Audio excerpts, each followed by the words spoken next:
자, 오늘 10일간대 기도하겠습니다. 하나님 아버지, 우리가 벌써 10일과 우리 사도행전의 끝까지 그리고 바울 서신의 마지막까지 오늘 보게 되었습니다.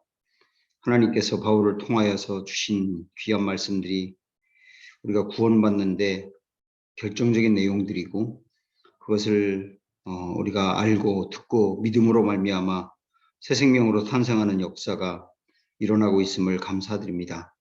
오늘도 우리가 밝히 알게 하시고 이 말씀 우리 심령 속에 파고드는 은혜가 있도록 인도하여 주시옵고 우리 청년들 마지막까지 힘써 공부하고 있사오니 하늘의 지혜와 명철과 총명함도 더하여 주옵소서. 감사드립니다. 예수님의 이름으로 기도합니다. 아멘. 원래 오늘 정연이가 제목 하는 건데, 그치? 10월 7일인가? 시우가 그래서 하느라고. 이 제목 다 끝나면 들을 것 같은데. 번갈아 가면서 하자. 응? 나하고 셋이 번갈아 가면서 하자. 읽어 할 사람, 원리 읽어.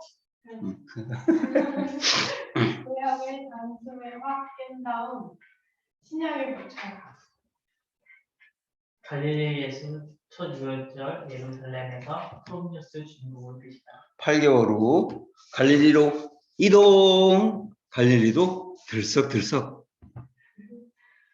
그 6월절에 이상 지나 제자훈련 NT 초막절까지 하시고. 너 지난주 똑같이 그러니? 응? 이 초막절까지 뭘 완료했잖아. 갈릴리 사역 완료. 8개월 후 응? 아니 4개월인가? 응? 어허. 오랜만에 예루살렘으로. 응? 먼저 떠나야지. 지금까지 어디 있었어, 의연아? 갈릴리요. 그러니까 갈릴리 떠나야지. 갈릴리 떠나 오랜만에 예루살렘. 드디어 예루살렘에서? 에서. 드디어 갈릴리를 떠나 오랜만에 예루살렘에서지. 네. 뭘 했어? 초막절, 초막절, 대중설교를 하시고 제자들에게는 유언강론, 감다포를 남기신 후 십자가에서 처형되시다. 예수 부활 이후 갈릴리 사나이들 교회 개척. 예루살렘 교회 개척. 교회 개척. 사성처럼 나타나는 바울. 그렇지. 갈라디아 교회 개척. 해외 갈라디아 교회 개척. 그지? 2차로 빌립보, 데살로니가, 고린도 교회 개척. 3차로 에베소 교회 개척하는데. 개척 중. 좋아. 개척 중. 어디 있어? 고린도 교회가 말썽을 피우지만 다행히 잘 해결하고 1, 2, 3차 여행 마치고 마무리한 후 로마 제국 드디어 로마 제국을 밟으니. 그지?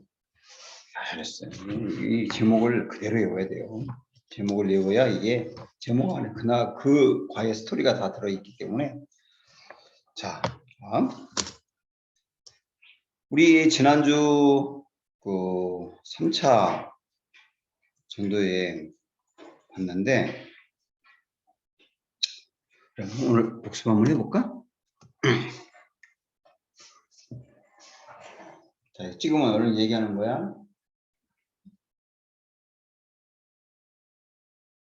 예루살렘 시위하는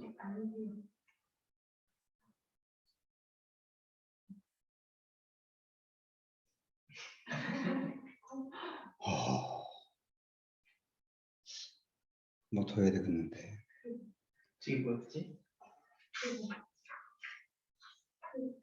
해외에 무슨 교회 개척했잖아. 갈라디아. 갈라디아잖아. 이게.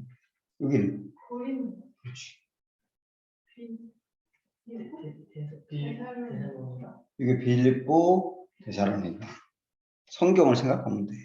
다 성경이 있는 거잖아, 그지? 갈라디아서, 고린도전서, 데살로니가 전서, 응? 빌립보서 다 있잖아, 그지? 이거 없잖아, 안디옥도. 여기 다 있고, 자, 출발 항상 어디서 한다? 안디옥에서 출발한다. 출발해서 여기 거쳐서 다소. 아까 의원이 물어봤던데 여기 이고니온 루스드라 바로 거쳐서 여기 어디 에베소 같이 3사 에베소. 에베소에서 몇 년 있었지? 3년. 3년 있어. 여기서 에베소에 있는 동안 쓴 성경이 뭐지?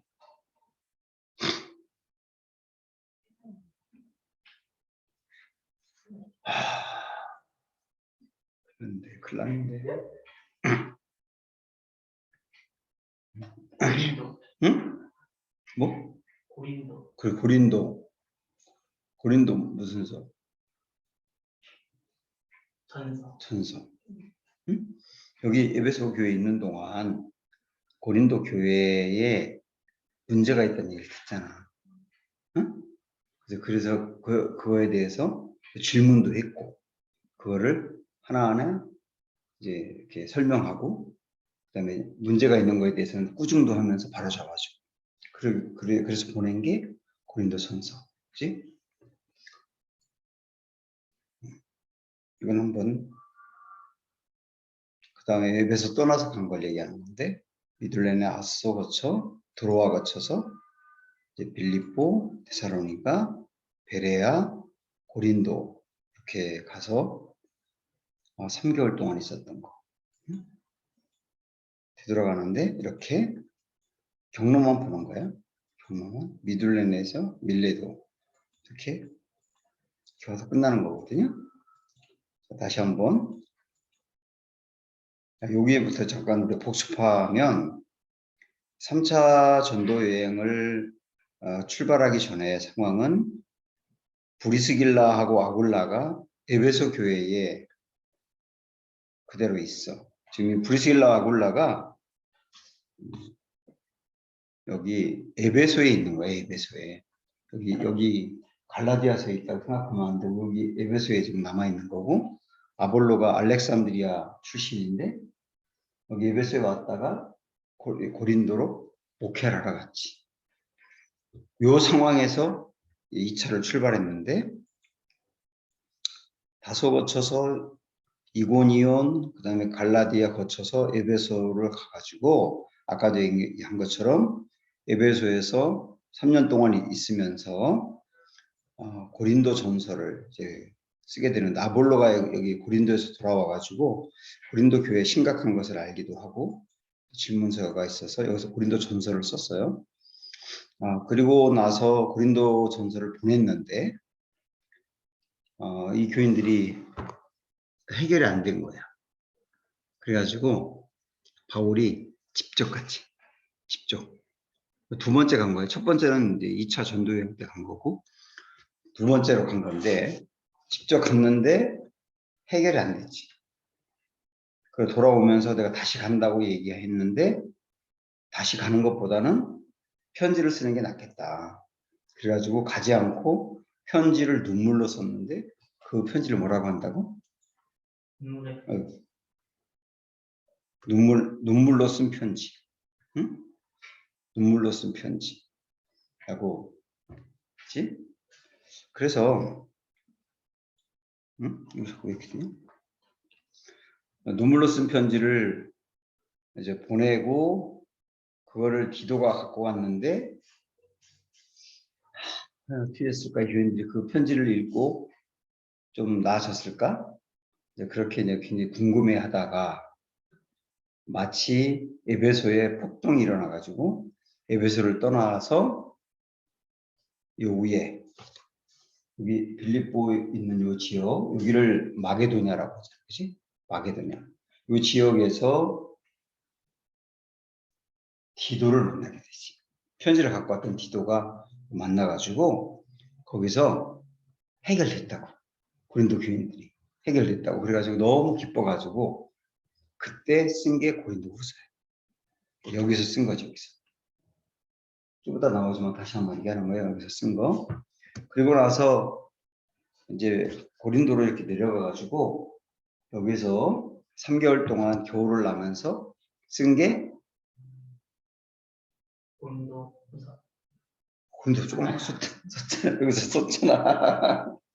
왜나 그래서 고린도에서 썼잖아, 조그맣게.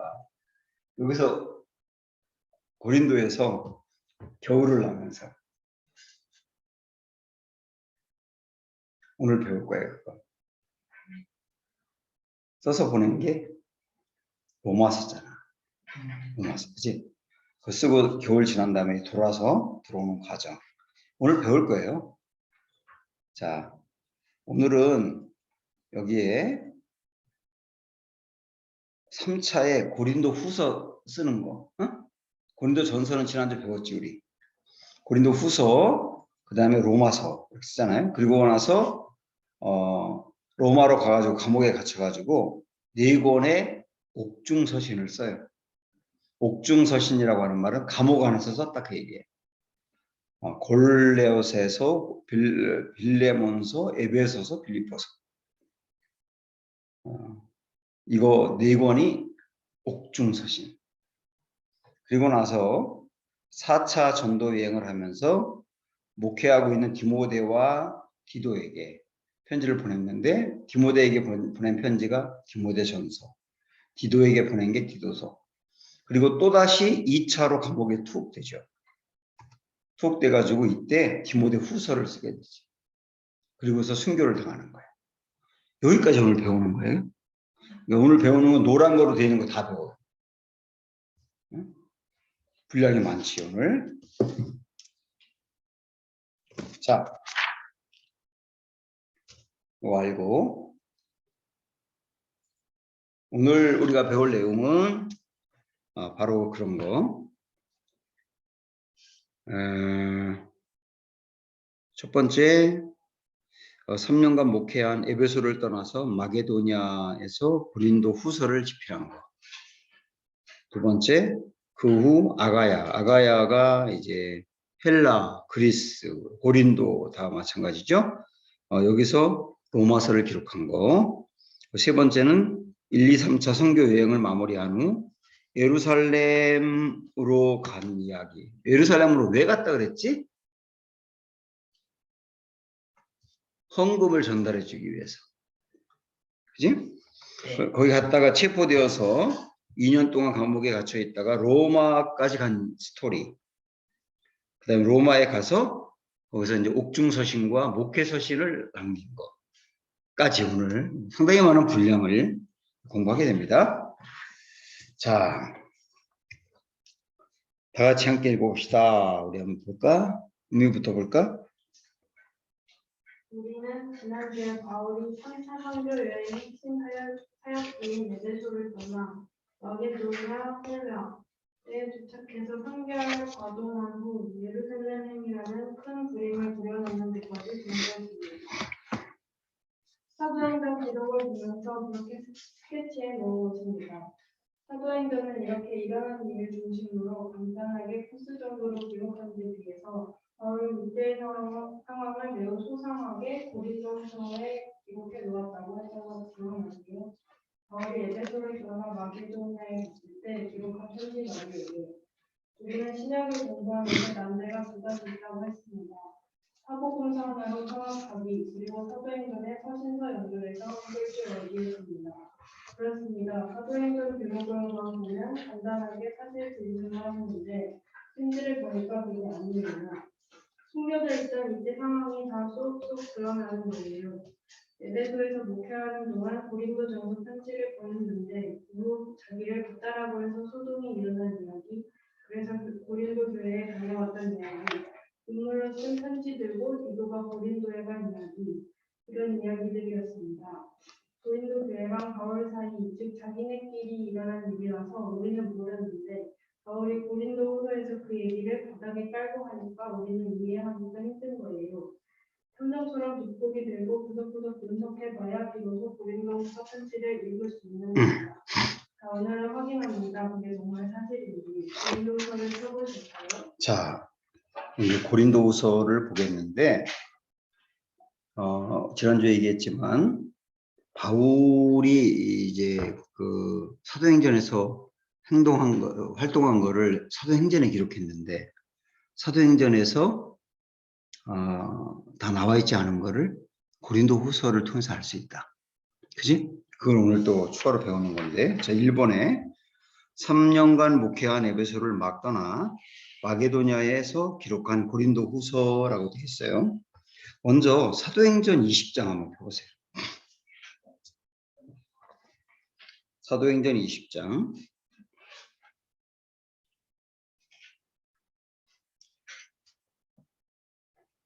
1절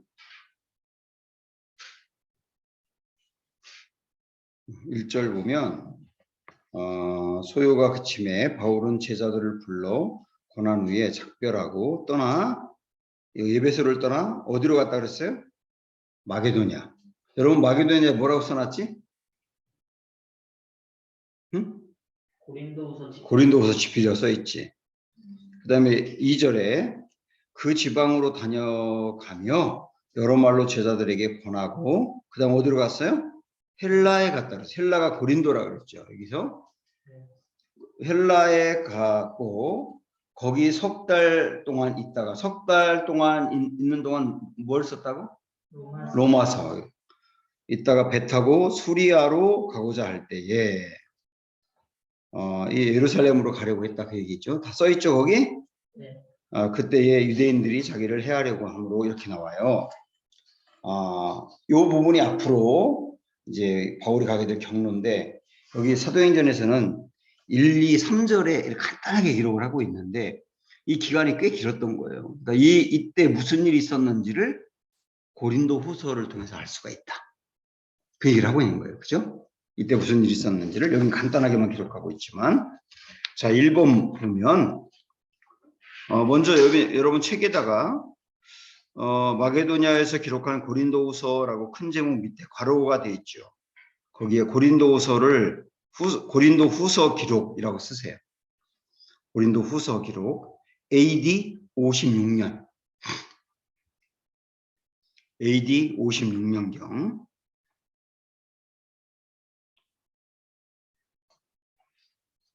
자 고린도후서를 우리가 살펴보기 전에 먼저 여러분이 좀 알고 가야 될 게 1번에 보면 바울이 고린도를 2번째 다녀갔다는 사실에서 출발해야 이야기가 풀린다.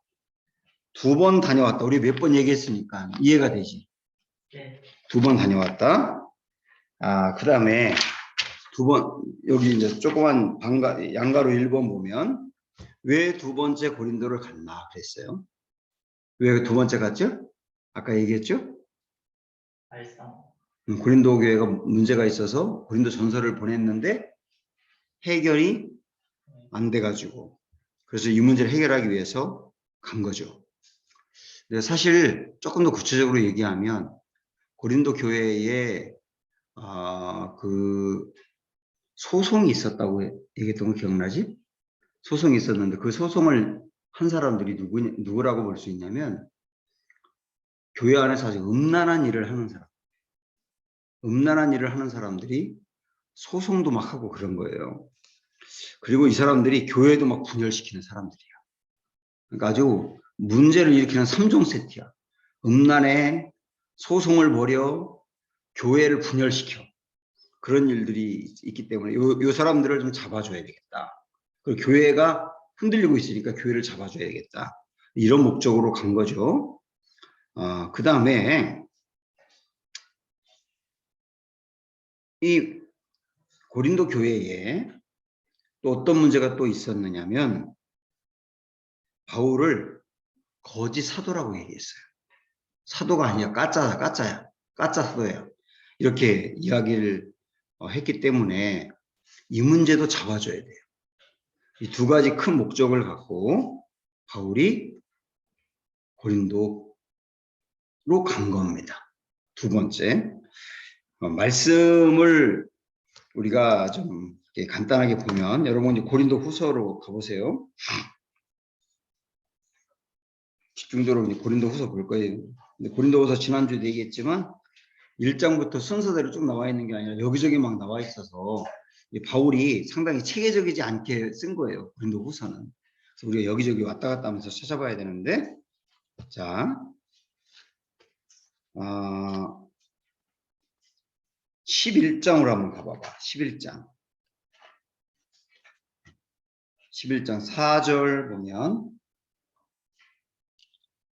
만일 누가 가서 우리가 전파하지 아니한 다른 예수를 전파하거나 혹은 너희가 받지 아니한 다른 영을 받게 하거나 혹은 너희가 받지 아니한 다른 복음을 받게 할 때에는 너희가 잘 용납하는구나.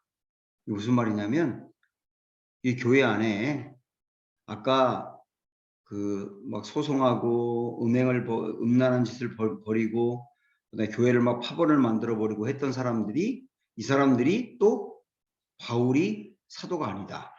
그러면 자기들이 사도다. 응? 우리가 사도다라고 말하면서 그들이 엉뚱한 것을 가르친 거예요. 교회 안에. 그 사람들을 얘기하는 거야. 바울은 사도가 아니라고 하면서 13절로 넘어가 보면 그런 사람들은 거짓 사도요.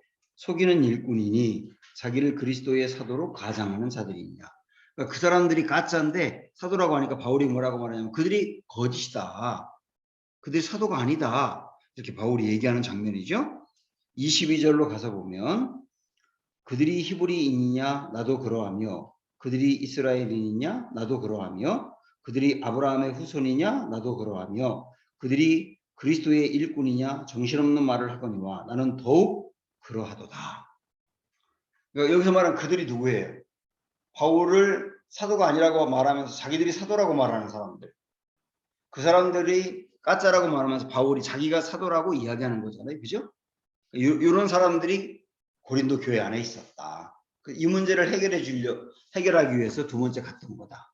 그 얘기죠. 지금 자, 그 다음에 그런데 해결이 안 됐죠. 그죠?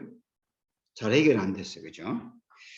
그래서 그냥 돌아와가지고 아까도 얘기했지만 또다시 간다고 하고서 안 갔다. 왜 안 갔다? 은미야? 편지를 쓰는 게 더 나을 것 같아서. 왜냐하면 자꾸 얼굴 맞대고 막 얘기하다 보니까 싸우니까 감정이 막 격해지고 그래서 그거보다는 편지를 보내는 게 낫겠다. 그래서 편지를 보냈는데 그게 세 번째 여러분 3번 보면 그래서 세 번째로 곧 가지 않고 그 대신 편지를 쓰게 된 것이다. 그걸 뭐라고 말한다? 눈물로 쓴 편지라고 말한다. 우리 지난주 다 배웠던 거예요. 그죠? 네. 그 다음에 4번 눈물로 쓴 편지를 들고 고린도로 간 사람은 누구였다 그랬어요? 디도였다. 다 우리가 아니까 말씀을 보지 않아도 될 것 같아요.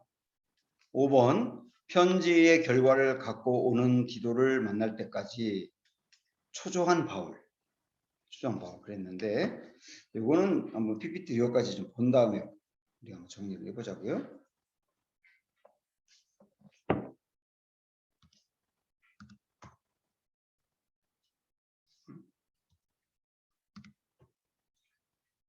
자, 여기서부터 고린도 전서를 쓴 다음에 고린도로 두 번째 간 거지. 간 이후 우리 아까 봤지. 거기서 돌아왔지. 해결이 안 됐어. 그래서 그 다음에 뭘 썼다? 눈물로 쓴 편지를 보냈다. 누구 편에? 디도 편에 보냈어. 그리고 나서 디도를 아직 만나지 못했어. 그리고 폭동이 일어나서 고린도를 떠나면서 이렇게 여기까지 왔어요. 드로아까지. 자, 우리 여러분 책에 보면 5번 편지의 결과를 갖고 오는 디도를 만날 때까지 초조한 바울인데 여기는 여기를 한번 보세요. 고린도후서 2장으로 한번 가보세요. 2장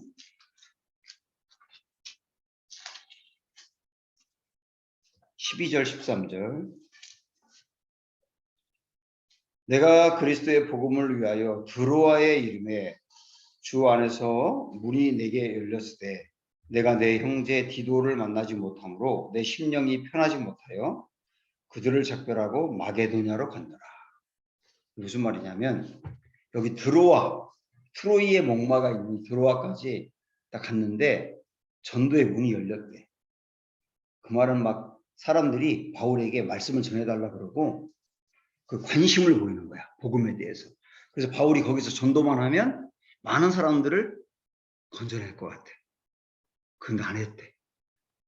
왜냐하면 고린도 교회가 과연 이 눈물로 쓴 편지를 받고서 어떻게 됐는지 너무 궁금하고 막 걱정도 되고 그러니까 마음이 편치 않아 가지고 드로아에서 복음을 전하지 않고 그냥 간 거예요. 그게 바울의 마음에 계속 걸렸던 거야. 그래서 이따 보겠지만 돌아올 때 드로아에서 일주일 동안 있으면서 거기서 전도를 해. 이때 그냥 지나갔기 때문에 자 여기 보세요. 우리 드로아에서 어디로 갔다고? 마게도냐로 갔다고 나오죠. 아까 읽은데 13절 끝에 보면 그지? 마게도냐로 갔노라 그랬죠. 마게도냐로 갔어요.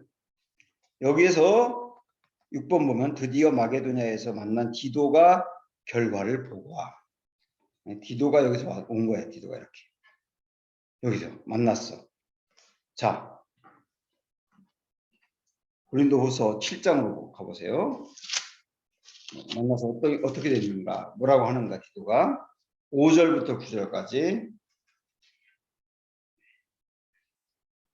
5절부터 9절까지 우리가 마게도냐에 이르렀을 때에도 우리 육체가 편하지 못하였고 사방으로 혼란을 당하여 밖으로는 다툼이요 안으로는 두려움이었노라.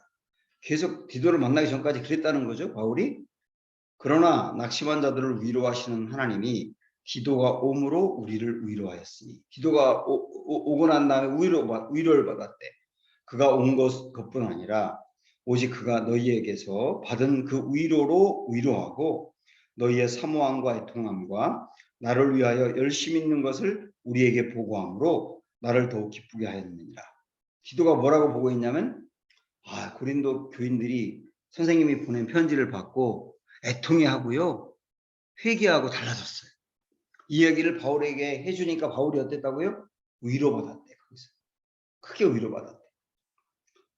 8절에 그러므로 내가 편지로 너희를 근심하게 한 것을 후회하였으나 여기서 말하는 편지가 눈물로 쓴 편지거든요. 눈물로 쓴 편지를 보낸 다음에 또 바울이 후회를 했대. 괜히 보냈나? 그렇게 후회를 했대. 이런 거 보면 바울도 되게 소심해, 그지? 교회를 위해서 소심해요, 바울이. 지금은 후회하지 아니하면 그 편지가 너희로 잠시만 근심하게 할 줄 알미라. 근데 디도가 와서 고린도 교인들이 회개하고 달라졌다고 하니까 편지 보내기 잘했구나. 그렇게 생각한다는 거예요. 9절에 내가 지금 기뻐함은 너희로 근심하게 한 까닭이 아니요 도리어 너희가 근심함으로 회개함에 이른 까닭이라. 너희가 그 편지를 받고 근심한 다음에 그 다음에 회개를 했기 때문에 잘됐다라고 생각한다. 그 얘기죠. 그러면서 요 다음 읽지 않는데 요 다음 무슨 얘기가 나오느냐면 잠깐 나를 봐봐. 근심에는 두 가지가 있다고 바울이 얘기해요.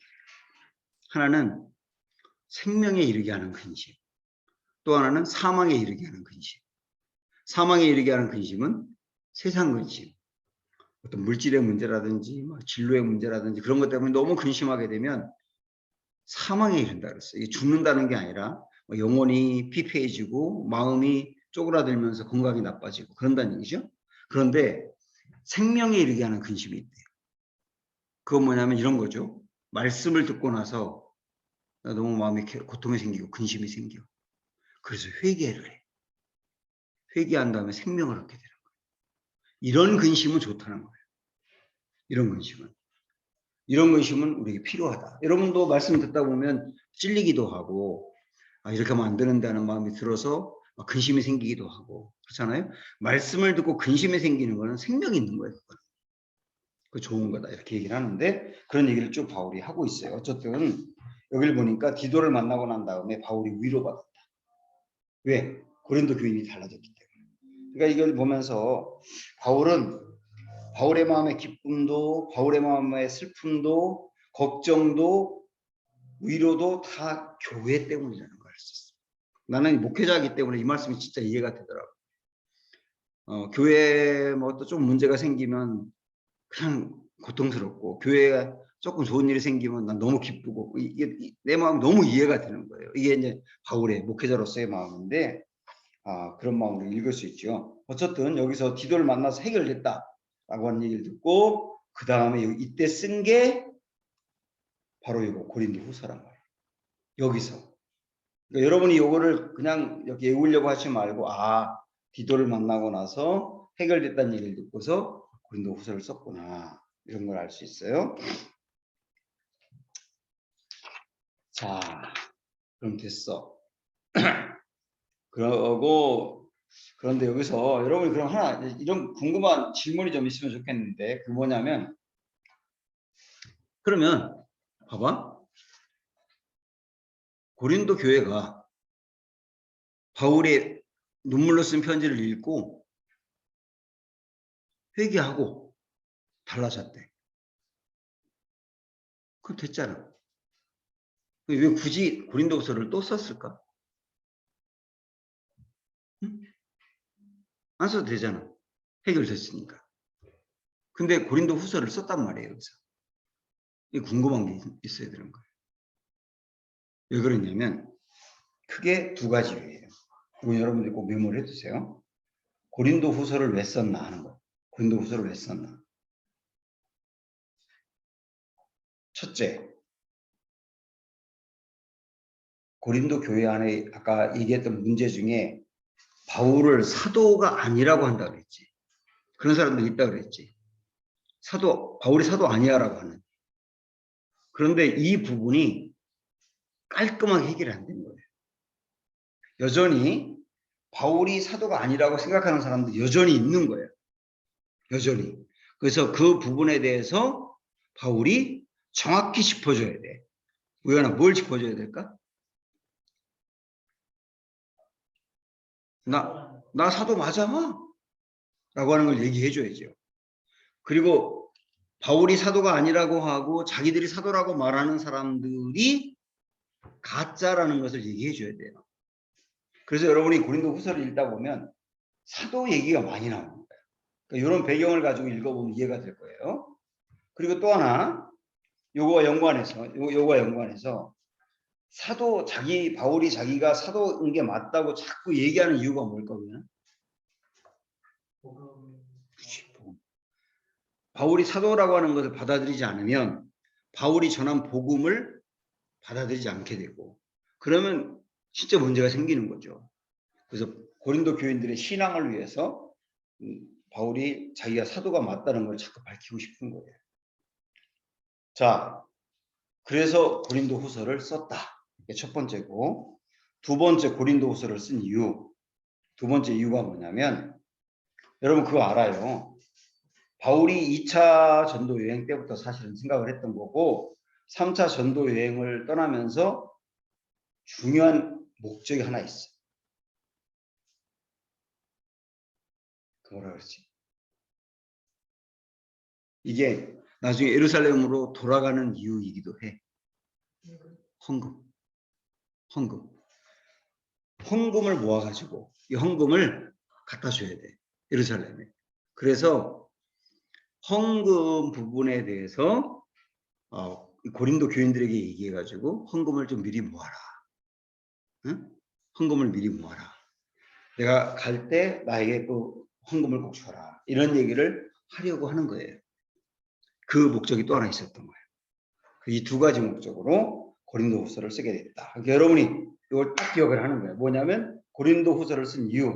첫째, 내가 사도다. 이걸 밝히고 싶어서.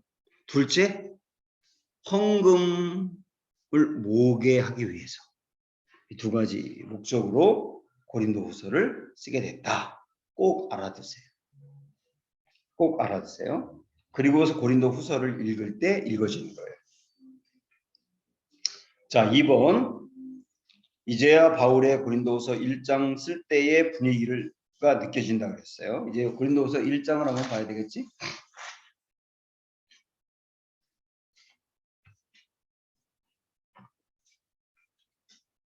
자, 1장 1절 보면 하나님의 뜻으로 말미암아 그리스도의 예수의 잠깐만요. 예수의 사도된 바울과 형제 디모데는 고린도에 있는 하나님의 교회와 온 아가야에 있는 모든 성도에게 편지를 보낸다. 이렇게 시작을 하면서 3절부터 11절까지 위로라는 말이 그렇게 많이 나와요.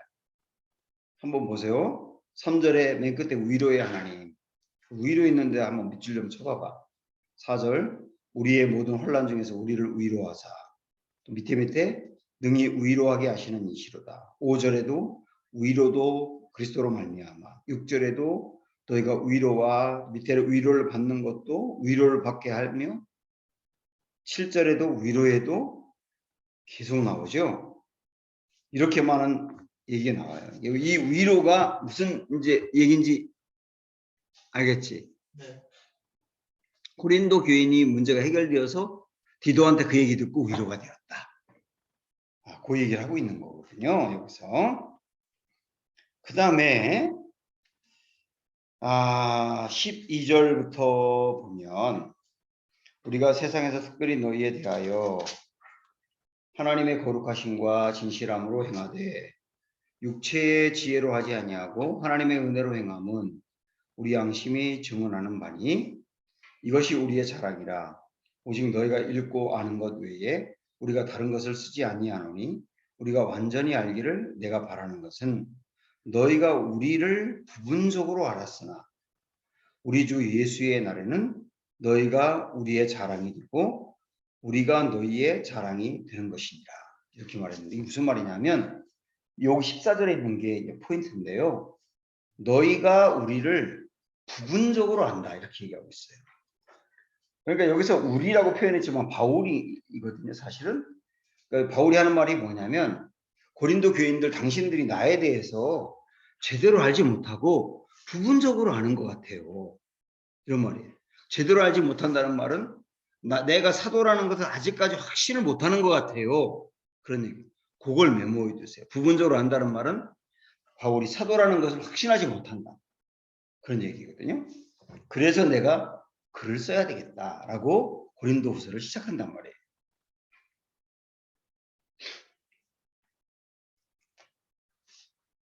그러니까 여전히 사도 문제가 이 고민이구나 라고 하는 걸 알 수 있겠죠.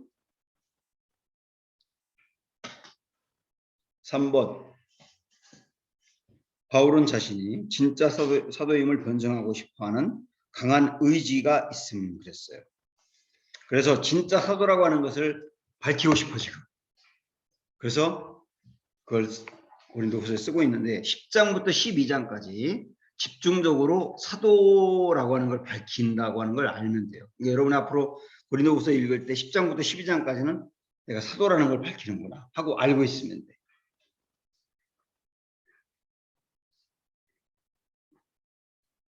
자, 그 다음에 우연히가 한번 읽어봐. 이어서 다 같이 함께 읽어봅시다.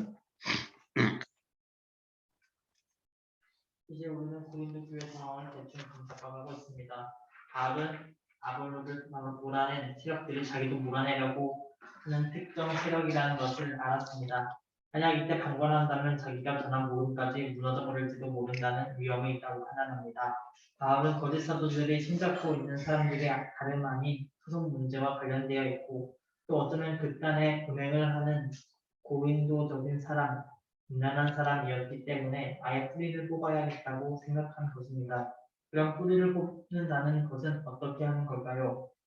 그들 거짓 사도들이야말로 광명의 천사를 가장한 이때요. 바울을 포함한 신들이야말로 참 복음을 전하는 자들이라는 사실을 증명해내야 하는 것이었습니다. 바울은 교회를 어지럽혔던 그 거짓 사도들은 무엇이 문제인지 밝히고 그 거짓 사도들이 험담하고 있는 변수들 하나하나를 다 메모했다가 그것이 왜 사실이 아닌지 조목조목 반박하고 나는 왜 참 사도인지 사도성을 증명하기 위해서는 어떤 증거물도 다 제시하겠다는 입장을 갖고 있습니다. 그러다 보니 사사건건 증거자료를 대가면서 시시콜콜 변증할 수밖에 없었고 그만 자기 자랑처럼 되어버려 또 그것 때문에 부끄러워하기도 하고 그럽니다. 이런 성격의 책이 고린도 후서랍니다.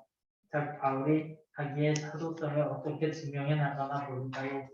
고린도 후서도 읽어지네 이렇게 되면 좋겠습니다. 자, 바울이 자기가 사도라는 것을 어떻게 밝히는지 우리 한번 봅시다. 1번에 거짓 사도들이 바울을 험담하는 건수들을 그랬는데 몇 가지가 있어. 바울을 사도가 아니라고 말하면서 공격한 몇 가지가 있어.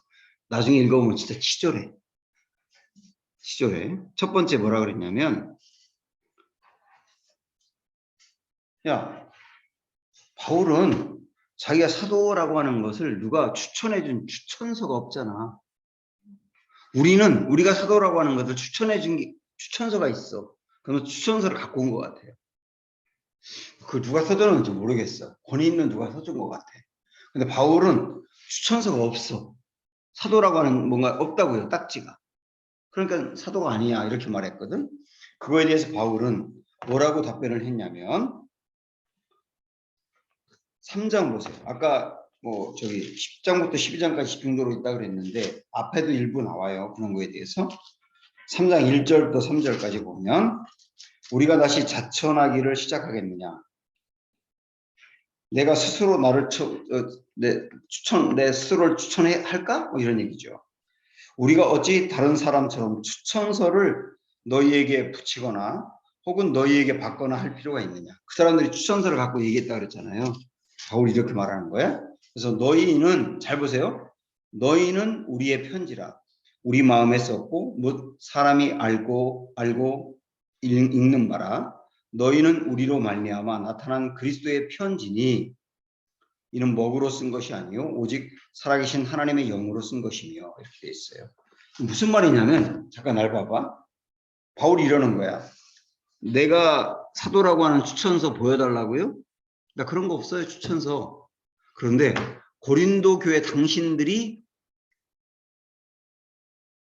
내가 사도라고 하는 증거입니다.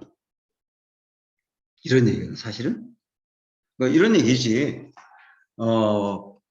내가 우리 교회에서 은감교회에서 목회하면서 청년들이 말씀을 듣고 많이 성장했다거나 그 다음에 회심하고 예수님 믿었다거나 뭐 그렇게 죽게 완전히 헌신하고 이렇게 나가는 청년들이 많이 생겼다거나 그럴 때 어떤 사람이 나에게 당신 목사 진짜 목사 맞아요? 목사 증서 한번 보여줘봐요. 그렇게 할 때 나 목사 증서 없어요. 그런데 우리 청년들 보세요. 청년들이 내가 목사인 증거예요. 이렇게 말할 수 있지. 이해가 되지? 그런 얘기를 하고 있는 거야. 고린도 교회 당신들이 내 추천서다.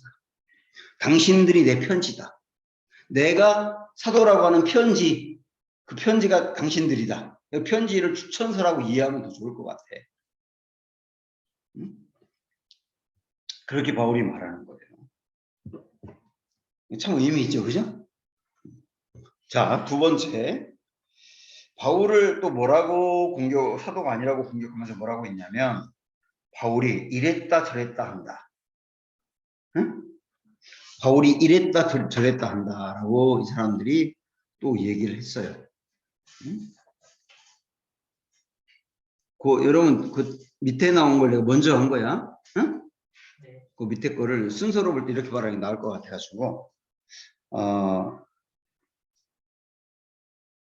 왜 이랬다 저랬다 한다고 했냐면 바울이 분명히 두 번째 우리한테 방문했을 때 또 온다고 하더니 안 오지 않았냐.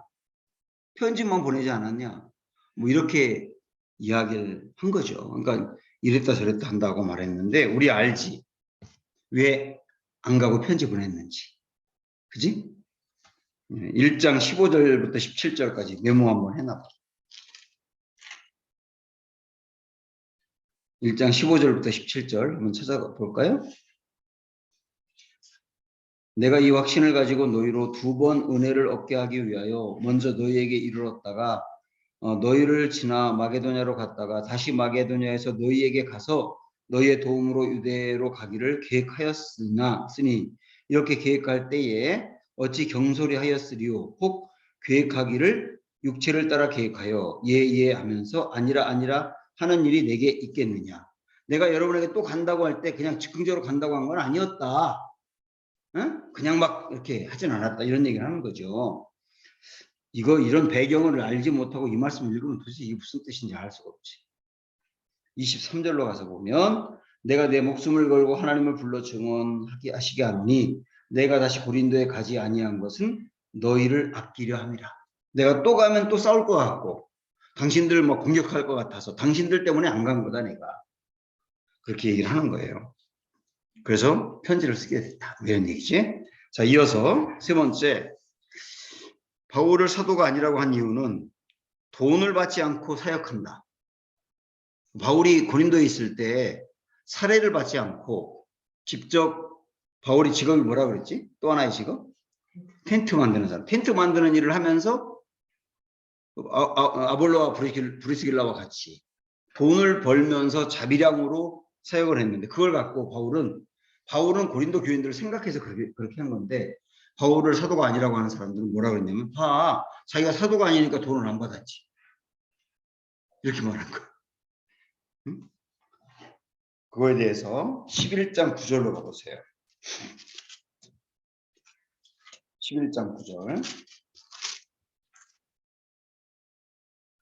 또 내가 너희와 함께 있을 때에 비용이 부족하였을 때 아무에게도 누를 끼치지 아니하였음은 마게도냐에서 온 형제들이 나의 부족한 것을 보충하였음이라.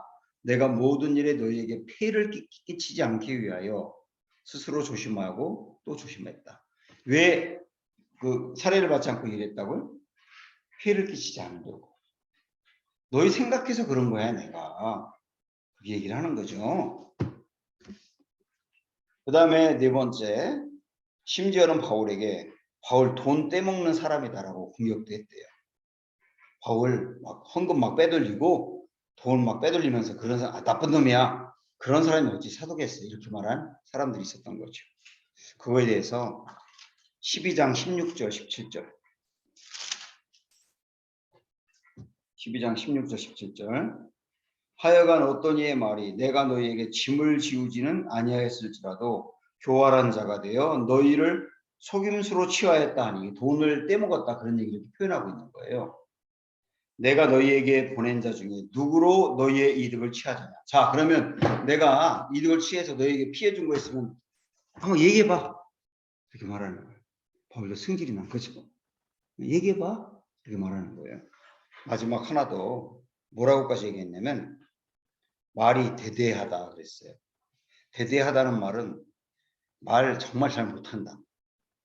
말 정말 못하는 사람이 무슨 사도냐? 이렇게까지 얘기를 한 거죠. 그거에 대해서 10장 9절부터 11절 10장 9절부터 11절 이는 내가 편지들로 너희를 놀라게 하려는 것 같이 생각하지 않게 함이라. 그들의 말이 바울을 공격하는 사람들의 말이죠. 그의 편지들은 무게가 있고 힘이 있으나 그가 몸으로 대할 때에는 약하고 그 말도 시원하지 않다니. 그러니까 말을 잘 못한다고 그렇게 한 거예요. 이런 사람은 우리가 떠나 있을 때에 편지들로 말하는 것과 같이 있을 때에 행하는 일이 같은 것임을 알지라. 이렇게 얘기하는 것은 그 사람들이 바울이 말도 잘 못하는 거 보니까 사도가 아니다 라고 이야기를 했는데 11장 6절로 가서 한 번만 더 보면 내가 비록 말에는 부족하나 지식에는 그렇지 아니하니 이것을 우리가 모든 사람 가운데서 모든 일로 너에게 나타내었노라. 바울이 그러는 거예요. 그래, 내가 원래 말은 잘 못해. 말 잘하거든 사실. 아덴에서 그 철학자들하고 이렇게 논쟁했을 때 바울이 말하니까 철학자들이 뭐라 그러냐면 저 말쟁이 말을 진짜 잘한다. 그랬거든요.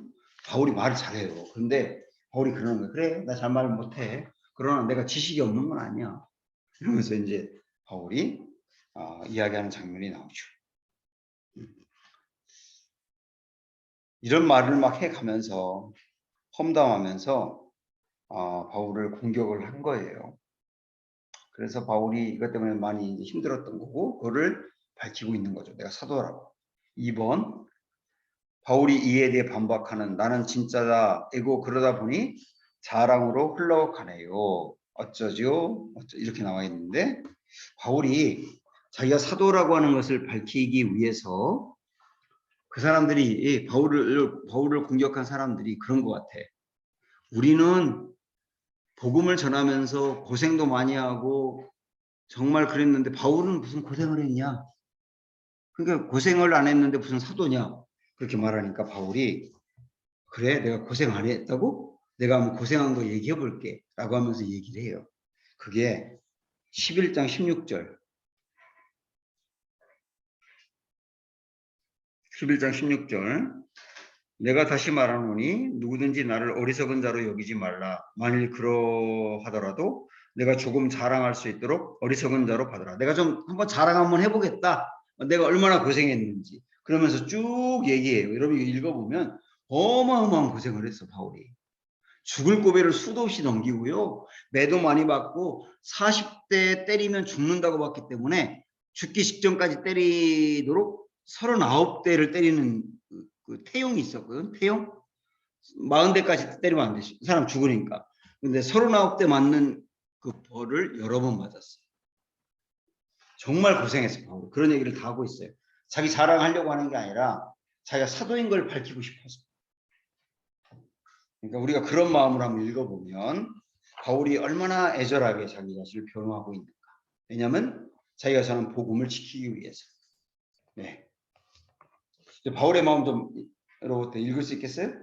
네. 이런 마음으로 고린도후서를 쓰고 있다 하는 것까지 봤고, 자 우리 아까 얘기했죠. 고린도후서를 볼 때 고린도후서를 쓴 두 가지 목적. 첫째가 사도임을 밝히고 싶다. 둘째 헌금. 우리 이거를 헌금 프로젝트라고 얘기하고 싶어요. 헌금 프로젝트. 그래서 4번 여러분 방가로 4번 보면 고린도후서의 주요 주제인 헌금 프로젝트를 빼놓을 수 없음 그랬습니다. 은미 읽어봐. 고린도전서 때부터 밝히고 있는 것이 바울의 헌금 프로젝트 목표와 성공이죠. 바울이 3차 선교 여행을 시작하면서부터 그러니까 갈라디아 교회를 거쳐서부터 두 번째 시작했다고 했습니다. 1, 2, 3차 선교 여행의 총 결장이면 바울의 악착같이 헌금을 받습니다. 갈라디아 지방, 마게도니아 지방, 그리고 아가야 지방 이렇게 큰 지역으로 나눠서 작전을 짜놓고 실행 중입니다. 마게도니아에서 고린도후서를 쓰고 있으면서도 현재 같이 있는 마게도니아 사람들한테 그 얘기, 즉 헌금 많이 내라 이러고 계십니다. 뿐만 아니라 지금 고린도후서의 수신자 아가야 지방 사람들한테도 그게 요건인 거예요. 내가 고린도에 갔을 때 그제서야 헌금 거두느라 그러지 말아야 하는데 전에 고린도전서에서도 이미 그렇게 말해놨는데 얼마나 모았겠어 싸우느라 이런 심정으로 계속 헌금 타령입니다. 자, 그 밑에 보면 마게도냐 사람들을 들먹이며 고린도 교인들이랑 헌금 경쟁을 시키는 바울 이렇게 했는데 아까 바울이 사도인 걸 밝히는 게 10장부터 12장까지라고 했지. 근데 그 앞에 8장부터 9장까지는 헌금 얘기예요. 여러분 이걸 알고 이제 성경을 읽으면 훨씬 더 이해가 빨라. 8, 9장은 헌금 얘기하고 있다. 우리 한번 두 구절만 보겠는데 8장 1절부터 3절까지 보세요. 바울이 헌금을 이제 걷어야 되잖아. 예루살렘에 가져가려면. 그런데 은근히 헌금 경쟁을 시킨다. 어떻게 경쟁시키는데 봐봐. 8장 1절부터 형제들아 하나님께서 마게도냐 교회들에게 주신 은혜를 우리가 너희에게 알리는. 그러니까 고린도 교인들에게 뭐라고 말하냐면 마게도냐가 빌립보 데살로니가 거기죠. 마게도냐의 교인들은 헌금을 어떻게 모았는지를 한번 들어봐봐 그러는 거예요. 환난의 많은 시련 가운데서 그들의 넘치는 기쁨과 극심한 가난이 그들의 풍성한 연보를 넘치도록 하게 하였느니라. 그러니까 이 마게도냐의 교인들은 환난을 당하고 가난하고 어려운 중에도 헌금을 드렸다. 이거를 고린도 교인들에게 얘기하는 거예요. 내가 증언하노니 그들이 힘대로 할 뿐만 아니라 힘에 지나도록 자원하여서 드렸다. 이렇게 얘기를 합니다. 그 다음에 9장으로 넘어가면 이번에는 1절부터 보면 성도를 섬기는 일에 대하여는 이 헌금을 얘기하는 거예요. 예루살렘으로 가져갈 헌금에 대하여는 내가 너희에게 쓸 필요가 없나니 이는 내가 너희의 원함을 알미라. 내가 너희를 위하여 이번에는 봐봐 마게도냐 교인들에게 바울이 뭐라고 말했냐면 아가야에서는 이 고린도 얘기하는 거죠. 아가야에서는 1년 전부터 준비하였다는 것을 자랑하였는데 과연 너희의 열심이 폭 많은 사람들을 분발하게 하였느니라. 바울이 무슨 말이야? 저 위에 마게도냐의 교인들한테는 뭐라고 얘기했냐면 고린도 교인들은 이 헌금을 1년 전부터 준비했어요. 이렇게 얘기했다는 거예요. 3절에 그런데 이 형제들을 보낸 것은 이 일에 너희를 위한 우리의 자랑이 헛되지 않고 내가 말한 것까지 준비하게 하려 합니다. 네, 그러니까 이렇게 미리 여러분들이 그렇게 1년 전부터 헌금을 했다는 것을 내가 이 마게도냐 교인들에게 얘기했는데 그래서 여러분 헌금을 미리 거두라고 형제들한테 보냈으니까 이 형제들 편에 헌금을 미리 주세요. 이런 얘기를 하는 거예요. 무슨 말인지 알아요? 응? 이 교회에서는 이 교회가 열심히 하고 있다고 얘기하고 이 교회에서는 이 교회가 열심히 하고 있다고 서로 좀 경쟁을 시키는 거야. 좀 인간적이지 우연아. 응? 근데 바울의 마음은 이런 것 같아요. 예루살렘 교회 교인들이 너무 어려우니까 최대한 많이 모아서 그들을 좀 도와주고 싶다. 구제연금이니까 그런 마음으로 이렇게 하는 것 같아요. 그런 마음으로 읽으면 은혜가 되는데 헌금 경쟁시킨다 그러면 실족하게 되지. 그럼 바울의 마음을 갖고 한번 읽어보세요. 앞으로. 자, 이번에 우연히 또 읽어봐봐. 우연 읽었나? 좀 아까? 은밀 읽을 차례인가?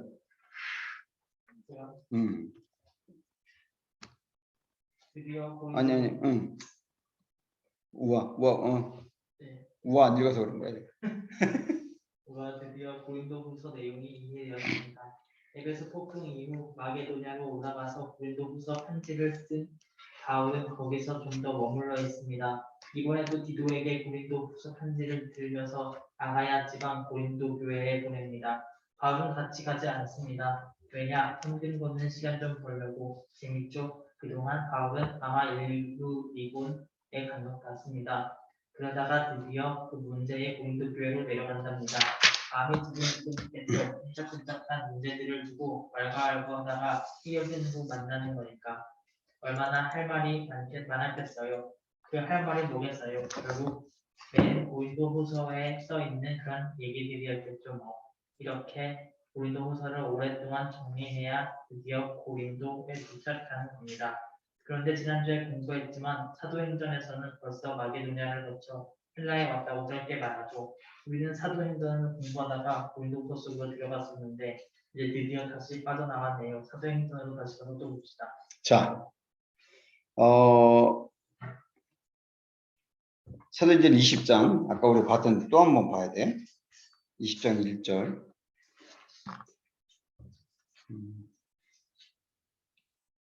소요가 그침에 바울은 제자들을 불러 고난 후에 작별하고 떠나 마게도냐로 가니라. 여기서 고린도후서 썼다 그랬죠? 지금까지 그거 봤지.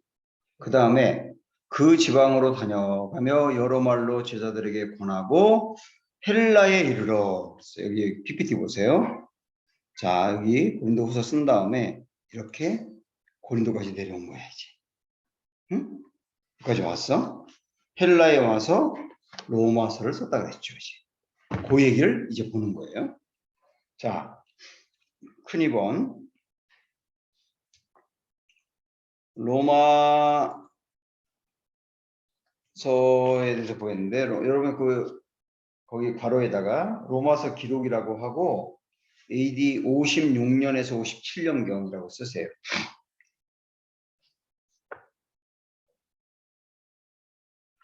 여기 고린도에 왔을 때 쓴 거니까 요쯤 되는 거예요. 마게도냐에서 드디어 고린도로 내려가면 조금 아까 봤고, 자, 석 달 동안 과동하면서 로마서 편지를 쓴 20장 3절. 거기 석 달 동안 있다가 이때 우리 로마서 썼다는 거 다시 한번 알지? 의미 또 읽어봐봐. 사도행전 6장을 요약합니다. 이 부분은 우리가 에베소 폭동이 일어날 때 이해했지만요. 사도행전은 서신서에서 우리가 고민하다 온 것도 모르고 있죠. 손절해 보니까 바울이 아가야 지방 고린도 교회에 도착해서 석 달을 보냈다고 말하고 있습니다. 이 석 달 동안 겨울을 지내느라 그랬거든요. 거정하면서 뭘 하셨나? 로마서를 신속합니다. 자, 됐어요. 로마서를 이제 보겠는데 로마서 편지 쓸 때의 상황 그랬어요. 로마서에 가보세요. 이제 우리 바로 뒤에 사도행전 다음이 로마서지. 로마서 15장 19절부터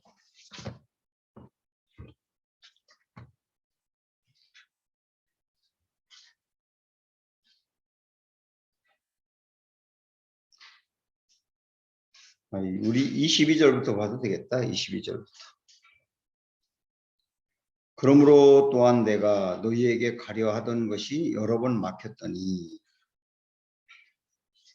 이제는 이 지방에 일할 곳이 없고 또 여러 해 전부터 언제든지 서바나로 갈 때에 너희에게 가기를 바라고 있었으니 이는 지나가는 길에 너희를 보고 먼저 너희와 사귐으로 얼마간 기쁨을 가진 후에 너희가 그리로 보내주기를 바랍니다. 그랬어요.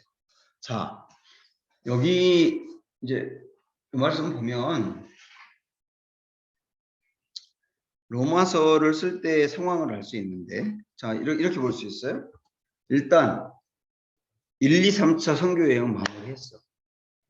고린도에 내려온 것까지가 마무리야. 끝났어. 그 다음에 이제는 헌금을 모아가지고 예루살렘으로 가야 돼.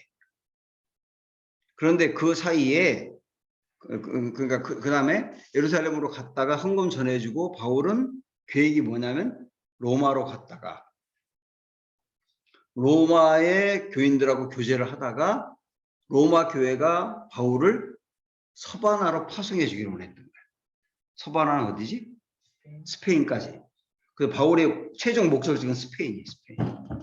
근데 로마 교회가 바울을 스페인으로 파송해 주기로 원했어요. 그러니까 바울이 현재 고린도에 있는데 고린도에서 예루살렘 가서 헌금 전해주고 그 다음에 로마 갔다가 교제하고 파송받아 서바나까지 가면 내 앞으로의 선교 일정은 끝나는 거야 라고 계획을 세웠다는 거예요. 이게 바울의 현재 계획이야. 로마서를 쓸 때 당시에. 그래서 이제 바울은 여기까지 고린도까지가 헬라권으로 본 거예요. 헬라말을 쓰는 헬라권. 이제는 바울의 소망은 라틴권으로 하고 싶어. 스페인도 라틴권이야. 로마가 라틴권이라고 볼 수 있죠. 거기로 가려고 하는 게 바울의 계획이었어요. 그런 생각을 갖고 있는 상황에서 두 번째, 로마서 편지를 쓰는 목적이에요. 로마서 편지를 쓰는 목적.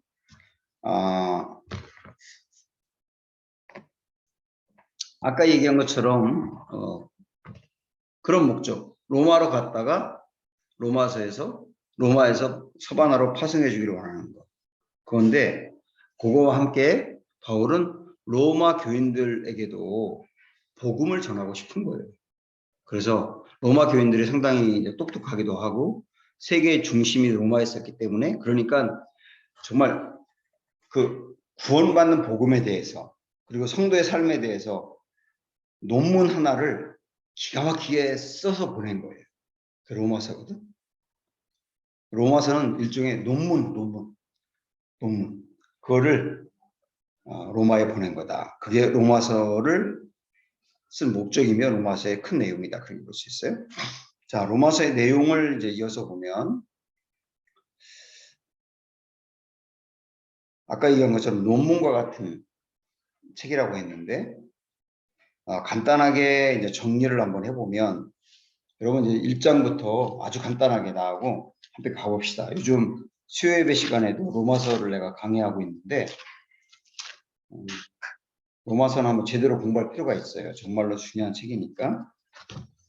1장부터 보면 1장 1절부터 15절까지는 서언이라고 할 수 있죠. 서언.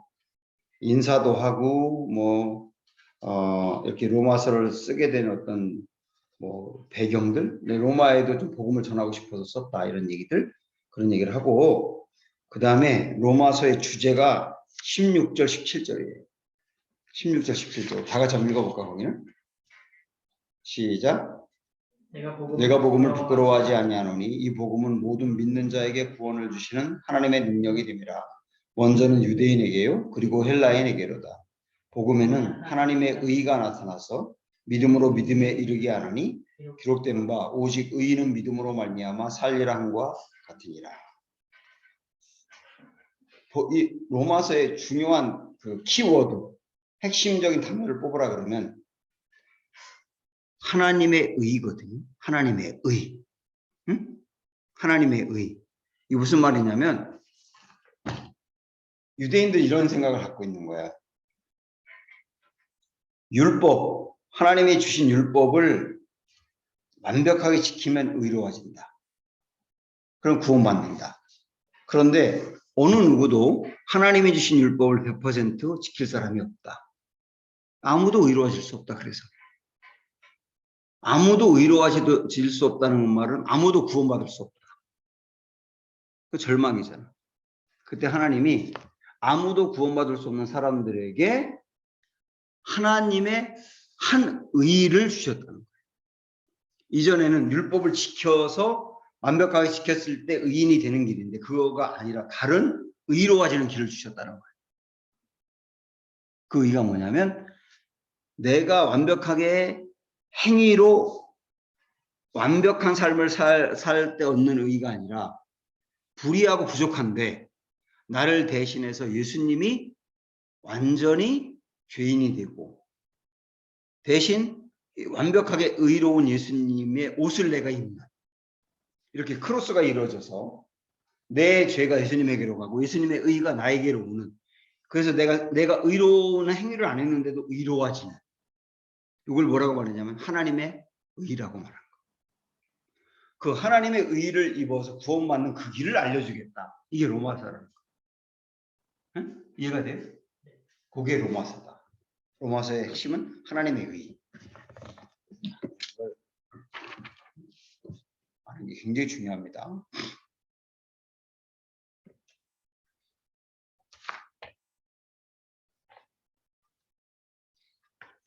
자, 그 다음에 함께 읽기 거기는 여러분 생략을 해도 돼요. 생략을 해도 하나님의 한 의가 유대인에게만 아니라 헬라인에게도 흘러간다.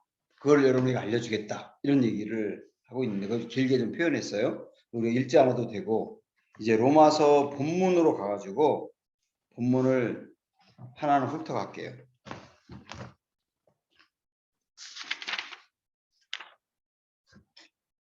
로마서 5분 안에 정리해볼게.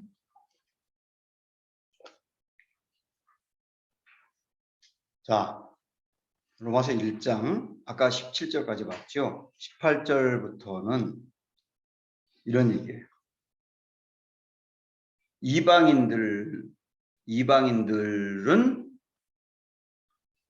의인이 아니고 죄인이다.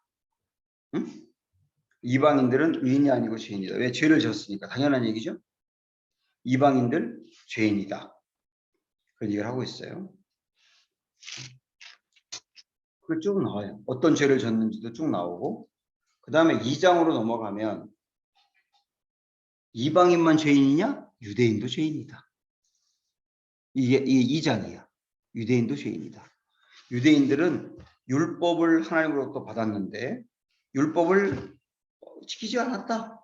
그러니까 이 유대인들도 죄인이다. 이 얘기를 하고 있고, 자, 1장은 뭐? 이방인 죄인이다. 2장은 유대인도 죄인이다. 3장으로 넘어와서 요 말씀을 하고 있어요. 10절. 9절부터 10절. 3장. 그러면 어떠하냐? 우리는 나으냐? 결코 아니라 유대인이나 헬라인이나 다 죄 아래에 있다고 우리가 이미 선언하였느니라. 기록된 바 의인은 없나니 하나도 없다. 그렇죠? 왜? 이방인 죄인이야? 유대인도 죄인이야? 의인은 없나니 하나도 없네. 이렇게 나온 거예요. 그 의인이 아니니까 어떻게 되는 거예요? 아무도 구원받지 못하네? 그럼 절망이죠. 이때 19절부터 거기 뭐라고 나왔어? 19절 위에 하나님의 의라고 나와 있지. 아까 로마서의 키가 뭐라고 그랬어요? 하나님의 의. 하나님의 의를 여기부터 얘기하는 거예요. 21절 보면 이제는 율법 외에 하나님의 한 의가 나타났으니 이렇게 되어 있죠. 하나님이 율법을 지켜서 만든 의가 아니라 새로운 의를 알려주겠다. 아까 그게 무슨 의, 어떤 의라고 그랬어? 예수님이 우리를 대신에 죄인이 되고 우리가 의인이 되는 그 의라고 그랬죠. 그 의가 우리에게 나타났다. 그러면서 우리의 그 의를 얘기해요. 그러면서 4장에서는 아브라함 이야기를 하고 있어요. 아브라함 이야기. 예를 드는 거예요. 아브라함도 의롭지 않았는데 하나님이 그를 의롭다고 여겨주신 것을 믿었다.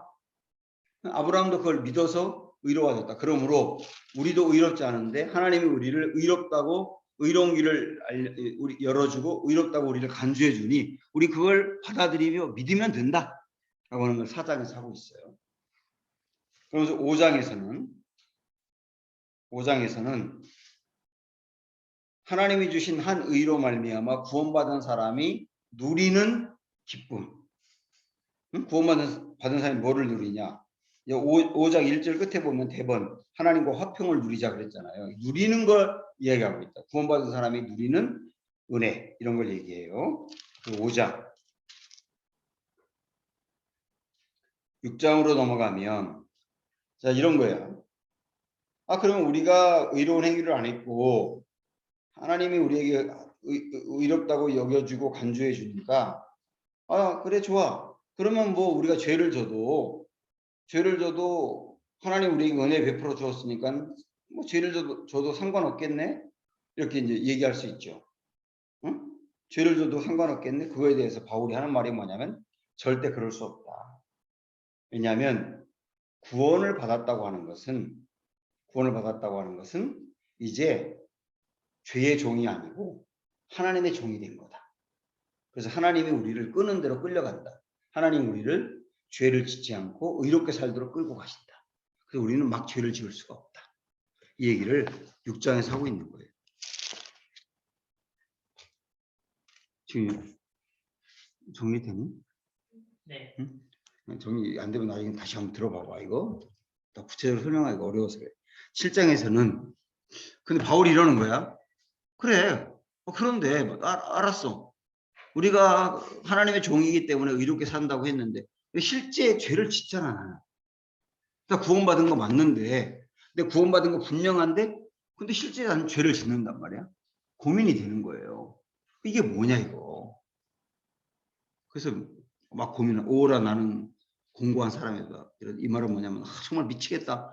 분명히 죄를 안 짓고 싶은데 실제는 죄를 짓는다. 이거 어떻게 하면 좋을까? 이 문제를 8장에서 풀고 있어요. 8장에서 일단 1절에 보면 그러므로 이제 그리스도 예수 안에 있는 자에게는 결코 정죄함이 없다. 다시 죄를 졌다 해서 정죄당하는 것은 아니다. 버림당하는 것은 아니다. 그러면서 이어서 이런 얘기예요. 구원받은 우리에게는 성령을 주셨다. 성령이 우리를 막 죄를 짓도록 두지 않는다. 그 죄를 이기게 한다. 그 얘기를 하고 있거든요. 죄를 이기게 한다. 죄를 이기게 할 뿐만 아니라 고난을 당할 수도 있는데 고난도 극복하게 한다. 성령님이. 그리고 우리는 구원받은 우리는 그리스도의 사랑으로 똘똘 뭉쳐 있어서 절대로 그리스도의 사랑에서 우리를 끊을 사람이 아무도 없다. 이런 확신을 얘기하고 있어요. 이게 8장이야. 그러면서 9장부터 11장까지는 바울이 이제 고민하는 거예요. 그러면 자기의 동족인 유대인들은 왜 예수님을 받아들이지 않는가? 도대체 왜 그럴까? 응? 왜 유대인들이 먼저 예수님을 믿었어야 되는데 안 믿는가? 그거에 대해서 바울은 고민하면서 이런 얘기를 해요. 결국은 우리 유대인들도 하나님으로부터 버림당하지 않고 끝내 예수님을 믿게 될 거야. 나 그거 믿는다. 라고 하는 이야기를 하고 있습니다. 간단하게 정리한 거예요. 그리고 12장부터 마지막 16장까지는 구원받은 성도가 어떻게 살아야 되느냐. 성도의 삶을 얘기하고 있죠. 성도의 삶의 핵심은 사랑이에요. 사랑. 사랑.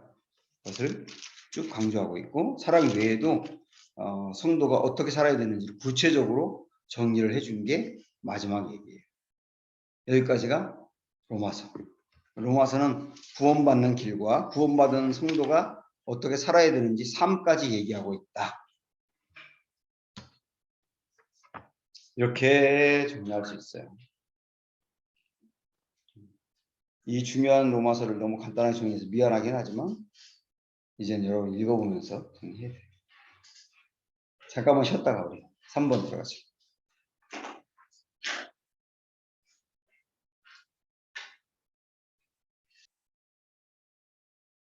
자, 이제 큰 3번 1, 2, 3차 선교 여행을 마무리 짓는 예루살렘 행까지의 스토리인데요.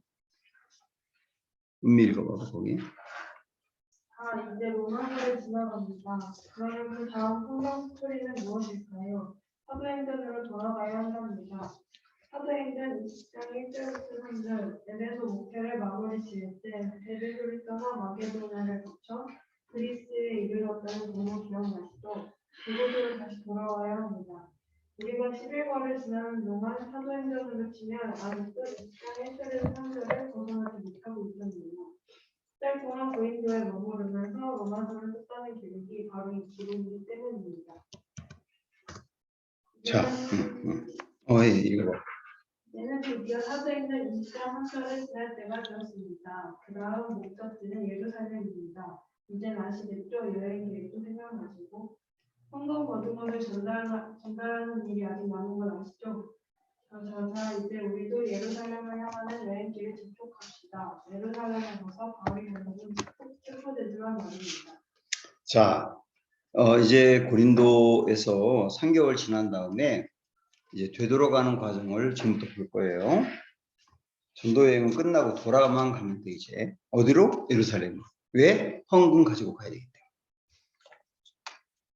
자, 방가로 2번을 보면 PPT로 이제 지도를 보면서 같이 봅니다. 예루살렘 행을 해로에서 육로로 변경한 경우 이렇게 나와 있는데 사도행전 20장 3절에 보면 거기서 석 달 동안 있다가 배 타고 수리아로 가고자 할 때에 원래는 배를 타고 가려고 했었거든요.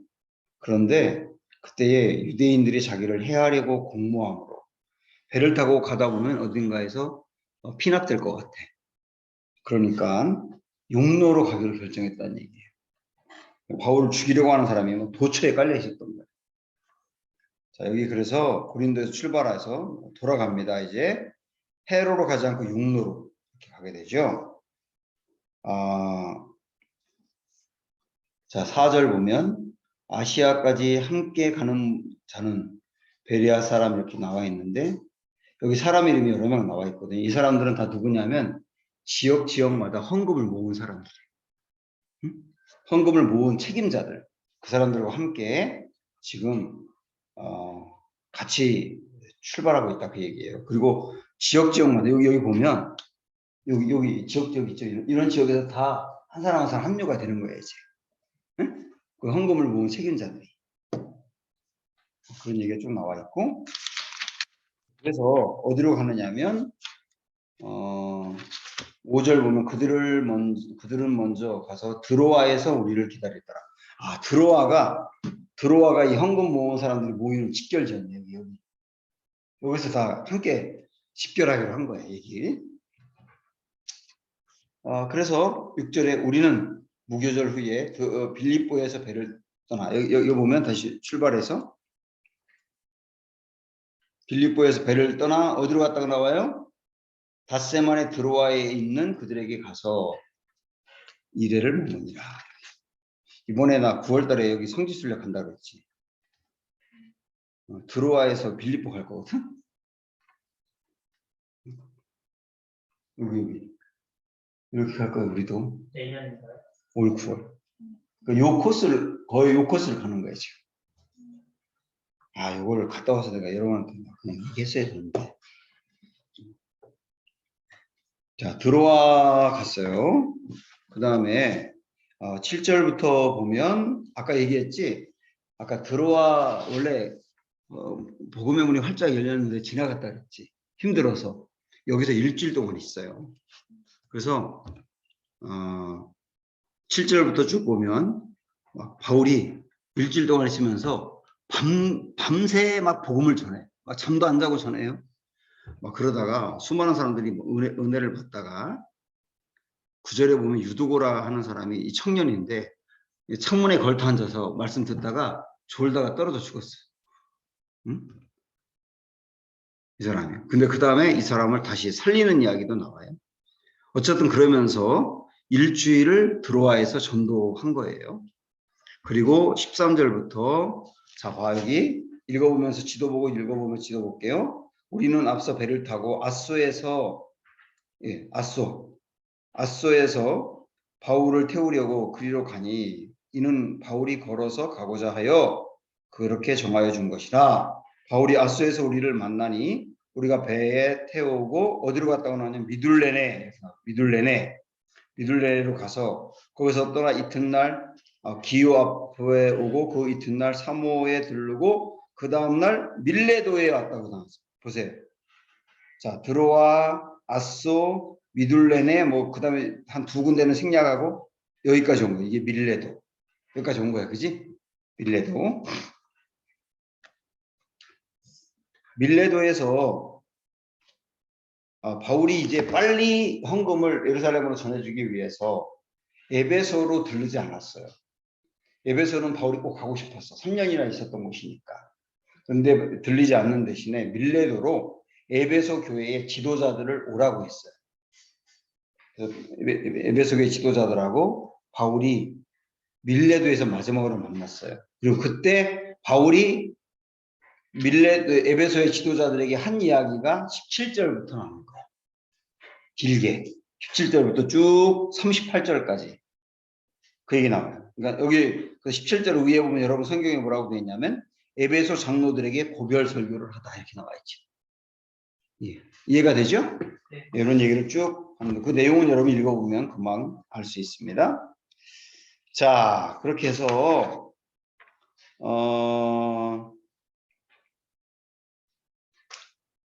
이제 경로 여기를 지나서 21장으로 가면 21장 1절에 보면 우리가 그들을 작별하고 배를 타고 바로 고수로 가서 이튿날 로도에 이르러 거기서부터 바다라로 가서 여기 한번 보세요. 두 군데 지나서 여기 이렇게 바다라까지 왔다고 했어요. 여기 바다로로 가서 베니게로 건너가는 배를 만나서 타고 가다가 베니게가 여기거든요. 좀 더 나오는 여기 두로 여기가 베니게거든. 두로. 자, 거기로 가는 배를 탔다는 얘기예요. 구브로를 바라보고 이를 왼편에 두고 자 여기가 어디 여기 어디야? 구브로지. 응? 구브로. 바보섬 있었던 거 기억나지? 바보. 여기 구브로를 N쪽에 두고 지나갔대. 이렇게 나오는 거예요. N쪽에 두고 지나갔죠? 그 다음에 두로에 상륙하여 두로까지 상륙했어요. 거기서 배를 타고 짐을 풀려 하는데 이렇게 나오고 그 다음에 조금 넘어가서 8절에 보면 가이사라에 도착했다고 나와요. 이렇게 가이사라. 그리고서 15절에 보면 예루살렘으로 올라갈 때 이렇게 나오죠. 여기까지 이렇게 한 거야. 요 경로예요. 지금까지 쭉 본 게 사도행전에 이런 경로들이 쭉 나와 있죠. 자, 그 바울이 예루살렘으로 가는 경로에서 수많은 사람들이 가지 말라고 했어. 가지 말라. 그리고 여기 이제 우리가 좀 지나왔는데 여기 보면 21장 4절 한번 봐봐. 제자들을 찾아 거기서 이래를 머물더니 그 제자들이 성령의 감동으로 바울더러 예루살렘에 들어가지 말라 하더라. 가지 말라 그래. 그 다음에 9절에 보면 이튿날 떠나 가이사라에 이르러 7 집사 중 하나인 전도자 빌립의 집에 들어가서 머무니라. 우리 그 사마리아에서 전도했던 빌립 생각나죠? 에티오피아 내시도 전도했던 그 집을 갔대. 그랬더니 그 집에 9절에 보니까 딸 넷이 있는데 처녀로 이혼하는 자들이래. 이 네 딸이 바울에게 역시 예루살렘에 가면 결박당하고 큰 고난당한다는 예언을 해. 그러니까 사람들이 뭐라고 그랬을까? 가지 마세요. 이렇게 말을 자꾸 말리는 거예요. 가지 말라고. 그런데 바울은 가지 말라고 말리고 예루살렘에 가면 분명히 잡힐 거라고 얘기하는데도 가요. 말릴 수가 없어. 이거를 뭐라고 말할 수 있냐면 역류성 에너지라고 말할 수 있어. 사람들이 다 말려. 이렇게 가지 말고 다른 데로 가자고 해. 그런데도 바울은 거기에 사람들이 말하는 거 역행해서 이렇게 가면 어려움을 당하는데도 불구하고 역류하는 거예요. 그 에너지가 있어요. 난 가겠다. 그러는 거예요. 왜 그러냐면 왜 바울은 이렇게 가려고 하는가? 왜냐하면 이런 생각이 있는 거예요. 이사야서에 보면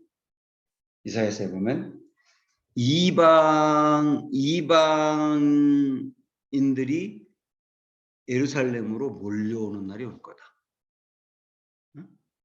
이런 예언이 있거든. 바울은 그 예언이 지금 이루어지고 있다고 확신한 거예요. 그러니까 이방의 교회들에서 모았던 헌금들이 있지 지금. 이 이방 교회에서 모았던 헌금들, 그 헌금들을 가지고 바울이 예루살렘으로 가거든. 그 말은 헌금이 가는 것은 곧 이방인들이 가는 것과 똑같다고 생각을 한다. 그래서 내가 이 이사야의 말씀의 예언처럼 이방의 헌금을 가지고 이방인들이 가는 것처럼 예루살렘으로 가서 예루살렘과 이방이 하나 되는 일이다. 그래서 꼭 이루고 싶다. 그래서 예루살렘에 가가지고 예루살렘의 교인들한테도 여러분 이방의 교회들이 여러분 사랑하는 마음으로 헌금을 모았습니다. 꼭 그 말을 해주고 싶다. 그래서 예루살렘에서도 이방 교회를 받아주고 이방 교회와 하나가 되고 그래서 온 지상의 교회가 정말 그리스도 안에서 하나가 되어 부흥하는 이걸 보고 싶다. 내가 잡히더라도 고난을 당하더라도 이런 마음으로 예루살렘으로 가는 거예요. 이 에너지가 있단 말이에요. 뻔히 알면서도 이 하나님의 뜻을 반드시 이루고 싶어하는 그 에너지. 이게 우리 청년들에게도 있으면 좋죠. 펄펄 끓는 에너지. 그런 마음으로 예루살렘에 도착을 했어요. 3번에 보면 예루살렘에 도착했고 분위기는 쌀벌하다 그랬는데 왜 쌀벌하냐면 바울이 소문이 이렇게 난 거예요. 바울은 율법을 무시한다. 율법을 완전히 무시했다. 저놈은 나쁜 놈이야. 반드시 죽여야 돼. 이렇게 생각하는 유대인들이 많았기 때문에 분위기가 대단히 쌀벌해요. 그래가지고 그 다음에 읽지 않겠는데 그 다음에 바울이 거기 하나만 볼게. 21장 24절 한번 봐봐. 21장 24절 보면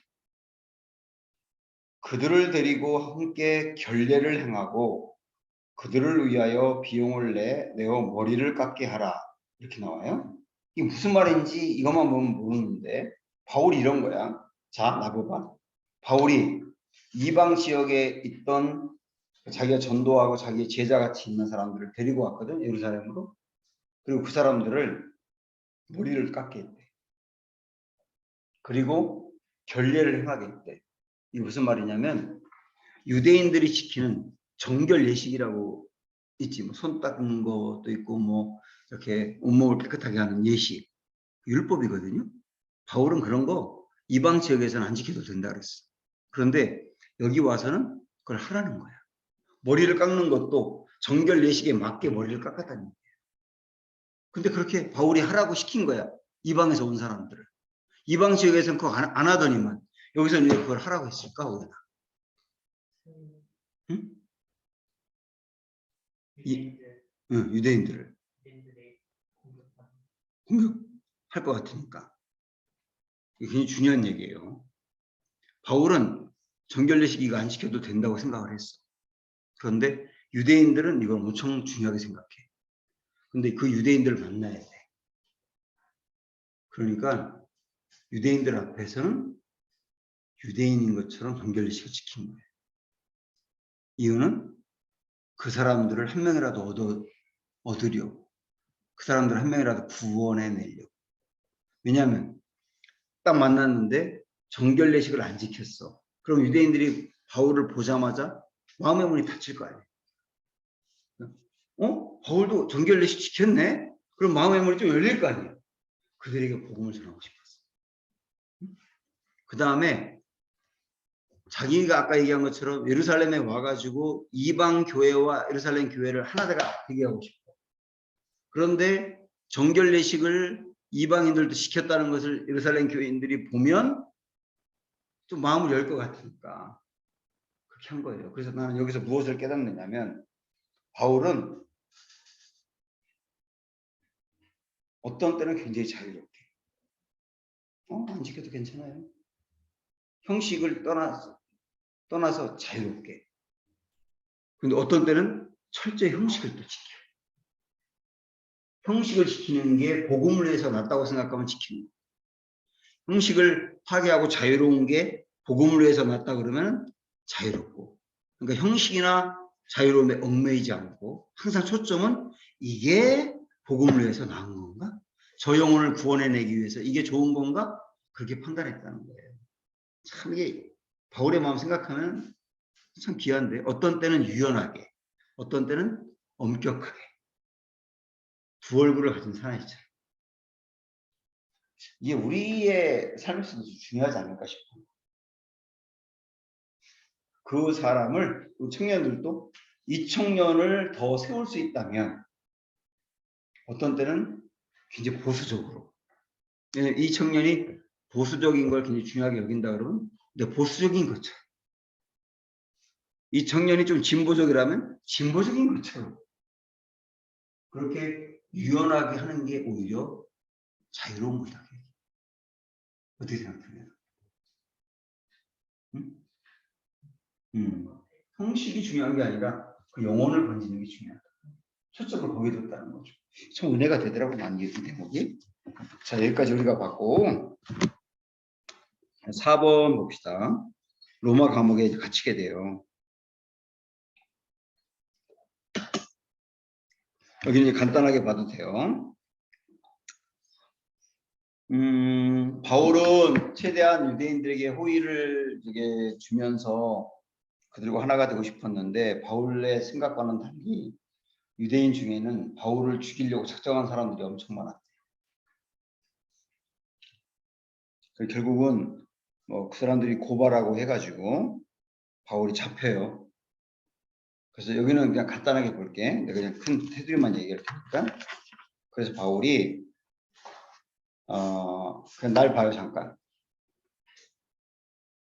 벨릭스라고 하는 총독에게 신문당하고 그 다음에 베스토라는 사람이 총독으로 바뀌니까 거기에 신문당하고 아그리빠라고 하는 왕에게 분봉왕이겠지 또 신문당하고 이 사람한테 저 사람한테 신문을 계속 다니면서 구류대에 있었던 기간이 2년이에요. 예루살렘에 2년 동안. 근데 이거는 구류대에 있었는데 감옥에 있었다는 얘기죠. 그런데 그게 은혜야 사실은. 왜냐하면 바울이 만약에 자유로운 신분으로 풀려났다면 암살당했을 거예요 분명히. 바울을 죽이기로 작정한 사람이 50명이 넘었거든. 그 사람은 특공대들이에요. 밥도 안 먹고 바울 죽이는 것만 작정하고 있었어요. 그 사람들로부터 보호받은 게 구류대에 있는 거였어요. 그렇게 본다면 때로 우리 인생이 구류대에 있는 것처럼 너무나 자유롭지 않고 내 뜻대로 되지 않고 힘들고 어려운데 그것이 오히려 큰 테두리 안에서 보면 하나님의 은혜의 기간일 수도 있는 거다. 이걸 깨닫게 하는 대목이죠. 그렇게 해서 2년이 지나고 바울이 이랬어. 나 로마 시민이니까. 바울은 로마 시민권이 있었거든. 로마 시민은 로마의 황제에게 재판을 받을 수가 있었어요. 그래서 바울이 정식으로 신청한 거야. 나 로마 황제에게 재판받겠다. 그러면 로마 시민권을 갖고 있는 사람이 로마 황제에게 재판을 받겠다고 신청하면 그 사람을 반드시 보호해가지고 로마 황제 앞에까지 데려다놔야 돼. 이게 책임이에요. 그래가지고 바울이 죄수의 신분이지만 군인들이 잔뜩 배에 타가지고 바울을 보호하면서 로마까지 가는 과정. 그 로마까지 긴 과정을 가게 되는데 여기 한번 보세요. 이런 과정을 거쳐서 가요. 이거 아니다. 15분이다.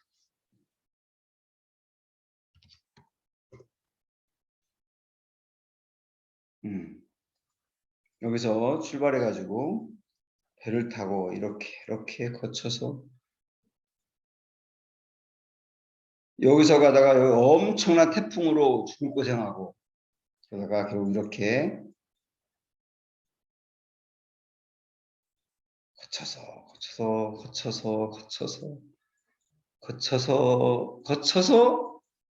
드디어 로마까지 이렇게 도착해서 로마에 가자마자 감옥에 갔죠.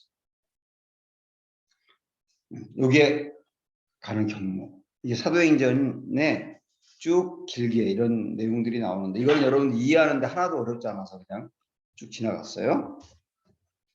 자, 아직까지 우리가 좀 할 일이 많은데 5번, 마지막 5번. 그 이후에 나머지 바울 쓰신 정리하기 있는데 여기 한번 이거를 보고 정리합시다.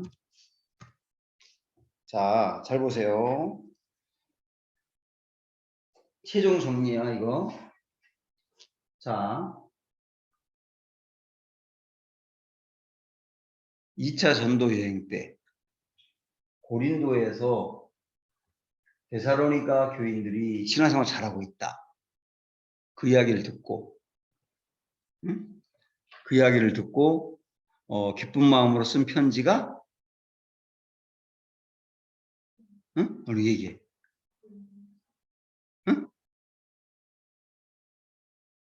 2차 여행 때 데살로니가 전서 그 후서 썼죠. 그런데 갈라디아 교인들이 지금 뭐 엉뚱한 복음에 빠져가지고 이거 잘못 빠져나가서 이 신앙 흔들리고 있다. 그들을 꾸중하는 내용으로 쓴 게 갈라디아서. 여기 2차 때 3권을 썼잖아 고린도에서. 그리고 3차 때 에베소에서 고린도 전서 쓴 거 알지요? 그 다음에 고린도 후서 해결되고 난 다음에 쓴 거 알지? 그리고 나서 고린도에서 또 하나 썼지. 3개월 동안 지나면서 쓴 게 뭐예요? 로마서지. 자, 그리고 이제 돌아와서 로마까지 갔어요. 로마까지 가서 감옥에 갇혀 있으면서 쓴 게 골로새서, 빌레몬서, 에베소, 빌립보. 이걸 뭐라 그런다 그랬지?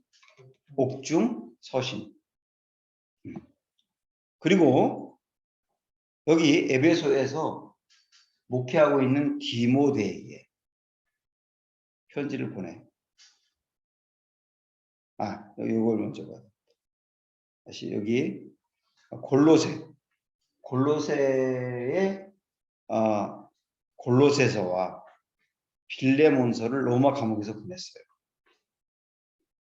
빌레몬이 골로새 교인이었거든. 응? 빌레몬이 골로새 교인이었다고. 그래서 골로새서를 보낼 때 빌레몬에게도 편지를 보낸 게 빌레몬서예요. 그런데 바로 골로새 옆에가 에베소야. 에베소 간 다음에 골로새로 거쳐가. 그래서 가는 김에 에베소에도 편지 전해줘. 그리고 보낸 게 에베소서예요. 이렇게. 알겠죠? 그리고 빌립보에 또 하나의 편지를 이렇게 보낸 거죠. 이게 옥중서신인 거예요.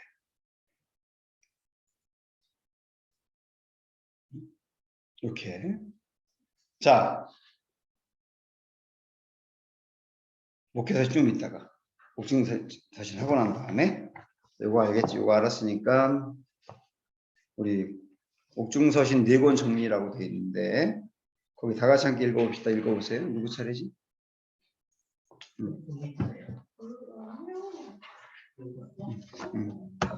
바울은 셋집에 유하면서 2년 동안 찾아오는 사람들을 영접하며 복음을 전할 수 있었습니다.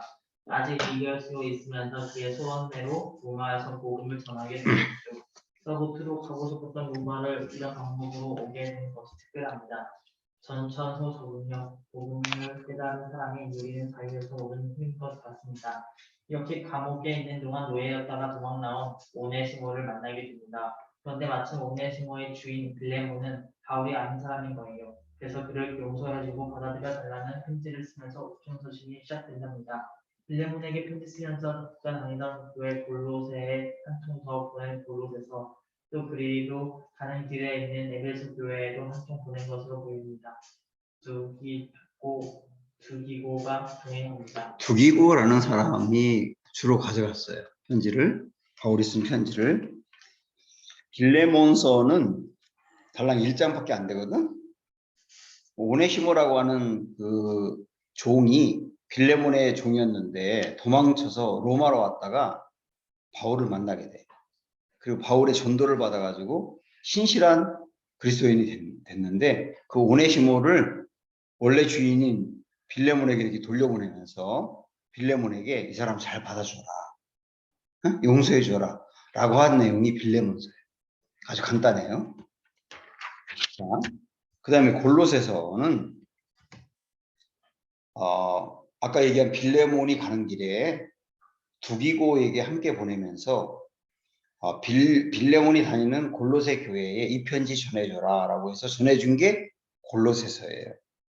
골로새서는 여러분 읽어보면 되겠지만은 좀 이따 나오는 에베소서와 자매서신이라고 해요. 그거는 참고로 알아요. 골로새서와 에베소서는 자매서신인데 에베소서를 압축한 게 골로새서예요. 다시 에베소서를 압축한 게 골로새서. 골로새서는 그래서 복음에 대해서 정리를 해주고 있고 복음을 믿은 성도들이 어떻게 생활해야 되느냐. 아까 우리 로마서도 앞에 복음이고 뒤에 성도의 삶이라고 그랬지. 똑같아. 바울의 패턴이. 여기도 그렇게 얘기하면서 하나 특별히 이단의 공격이 많았던 것 같아요. 골로새 교회는. 이단의 경계하라고 하는 내용을 강조하고 있어요. 그 정도만 알고 있어. 복음을 정리하고 복음을 받아들인 사람이 어떻게 살아야 되느냐. 그리고 이단의 경계하라. 에베소서와 자매서신이랑 상당히 비슷하다. 이렇게만 정리하면 돼요. 그 다음에 세 번째 에베소서. 에베소서도 두기고가 골로새로 가는 그 편에 먼저 에베소에 편지를 전해줬죠. 에베소서도 아까 골로새서와 자매서신이라고 한 것처럼 비슷해요, 내용이. 그런데 복음에 대해서 조금 더 이렇게 길게 쓰고 있고 역시 복음을 받아들여서 구원받은 성도의 삶에 대해서 또 이렇게 언급을 하고 있습니다. 그리고 특별히 교회가 어떤 곳이냐, 교회에 대해서 강조하는 부분이 에베소에 많이 나와요. 교회론에 대해서 이야기하고 있다 이렇게 보면 되고, 그 다음에 가정에 대해서, 가정의 중요성에 대해서 그렇게 언급을 하는 내용이 에베소서입니다. 요 세 권은 상당히 비슷하다고 볼 수 있는데 장소도 비슷하고, 그런데 빌립보서는 또 완전히 달라요. 지역도 다르죠. 빌립보 같은 경우는 에바브로디도라고 하는 사람이 가져가서 편지를, 에바브로디도 그 편지를 가져갔는데, 빌립보 교회는 빌립보서를 쓸 때 당시에 교인들이 이렇게 싸워서 분열됐던 것 같아요. 분열된 사람들을 그리스도 안에서 하나가 되게 하는 그런 메시지를 주고 있어요. 그러면서 바울이 감옥 안에 있으면서 나는 너무 기쁘다. 기쁘다는 얘기가 계속 강조가 되고 있어서 빌립보서를 기쁨의 서신이라고 말할 정도예요. 그런 내용으로 강조가 되고 있다. 그러면서 마지막 4장에서는 바울이 어떻게 복음을 위해서 자기 인생을 바쳤는지 그런 것들을 또 강조하는 내용이 이렇게 또 나와 있죠. 자, 여기까지가 옥중서신 4권 간단하게 정리했어요. 여러분 이제 성경 읽어보면 되겠고, 마지막으로 목회서신 3권인데 여기 보세요. 여기 PPT를 보고 정리합시다. 여전히 이제 로마 감옥에 있던 바울이 로마 감옥에서 역시 여기서 2년 만에 나와서 이제 자유로운 신분으로 4차 전도 여행을 해. 1차, 2차, 3차까지는 사도행전에 나와 있고 4차 전도 여행 한 거는 사도행전에 나와 있지 않아요. 사도행전은 어디까지냐면 옥에 갇혀서 2년 동안 구류돼 있었다. 거기까지가 사도행전의 끝이야. 근데 사도행전 이후에 바울에 대한 기록을 보면 4차 전도 여행을 한 거예요. 그 기간 동안 쓴 편지가 목회서신이다. 목회서신. 아까 얘기한 것처럼 에베소에 있는 목회하는 디모데에게 그리고 디도에게 그런데 디도는 크레타 섬에서 목회를 했죠. 여기 크레타를 그레데라고 했어요. 이렇게 보내고 여기까지 이제 4차 전도 여행 하면서 보낸 거야. 4차 전도 여행은 자유롭게 전도하면서 했는데 뭐 로마에서 한 것으로 보여요. 그런데 4차 전도 여행 끝내고 나서 잡혔어. 바울이. 잡혀가지고 그 다음에는 옥에 갇혔는데 아까 얘기했던 2년 동안 있었던 그 옥과는 비교가 안 될 정도로 지하 감옥. 정말 고생하는 감옥. 거기에 갇혀요. 거기서 마지막으로 순교를 당해. 그래서 지하 감옥에 갇혀서 고생하면서 쓴 마지막 편지가 디모데 후서예요. 디모데에게 또 보낸 편지. 그래서 디모데 후서를 뭐라고 말하냐면 바울의 유언이라 그래요. 메모해 두세요. 꼭. 디모데 후서는 바울의 유언이다.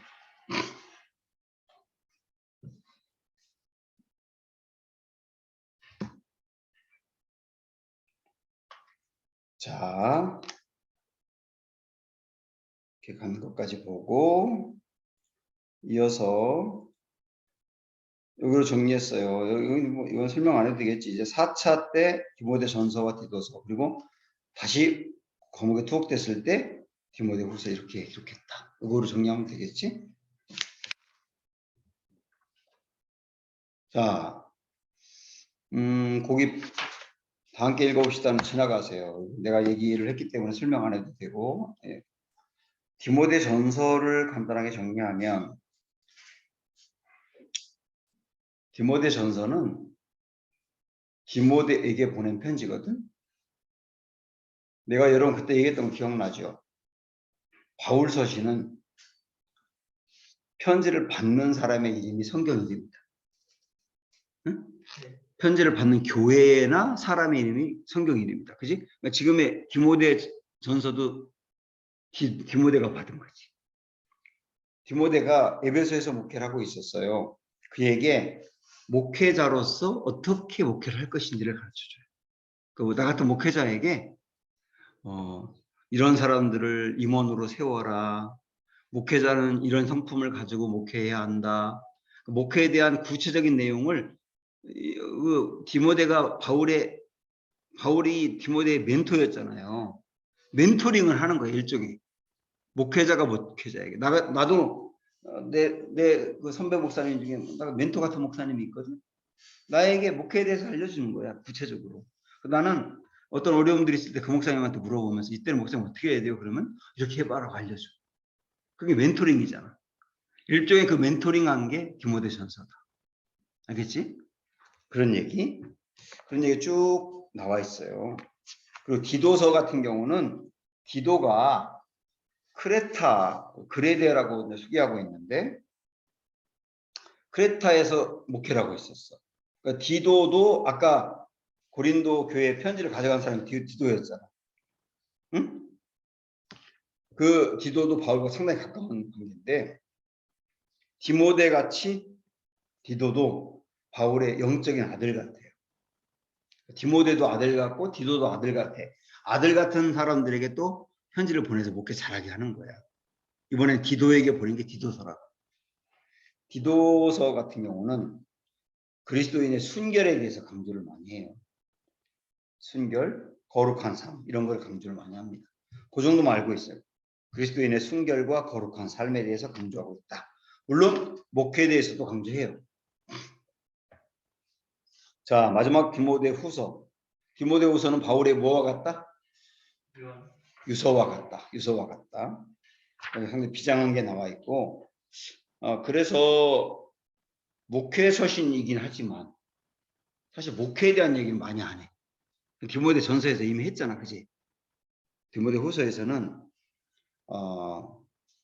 목회에 대한 얘기보다는 어떤 마지막까지 비장하게 주님을 믿어야 된다는 걸 유언이 같으니까 강조를 하고 있는데,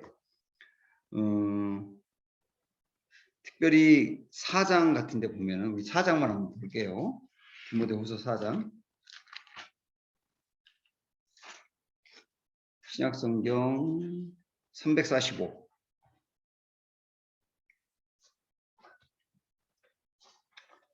10절부터 볼까? 10절.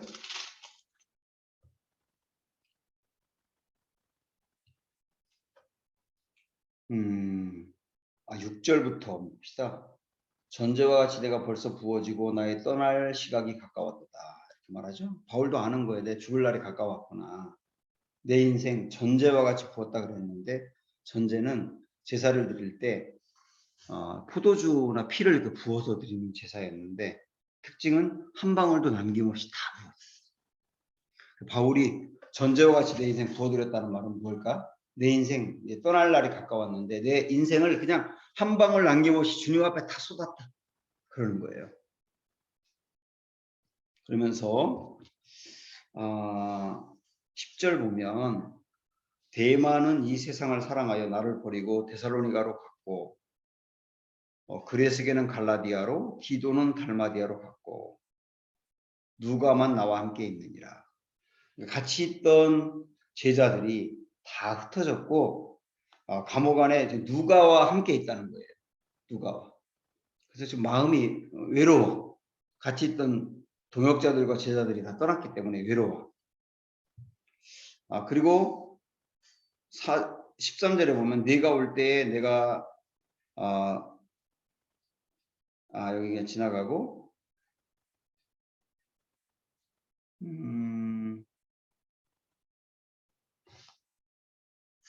13절 봐야 되겠다.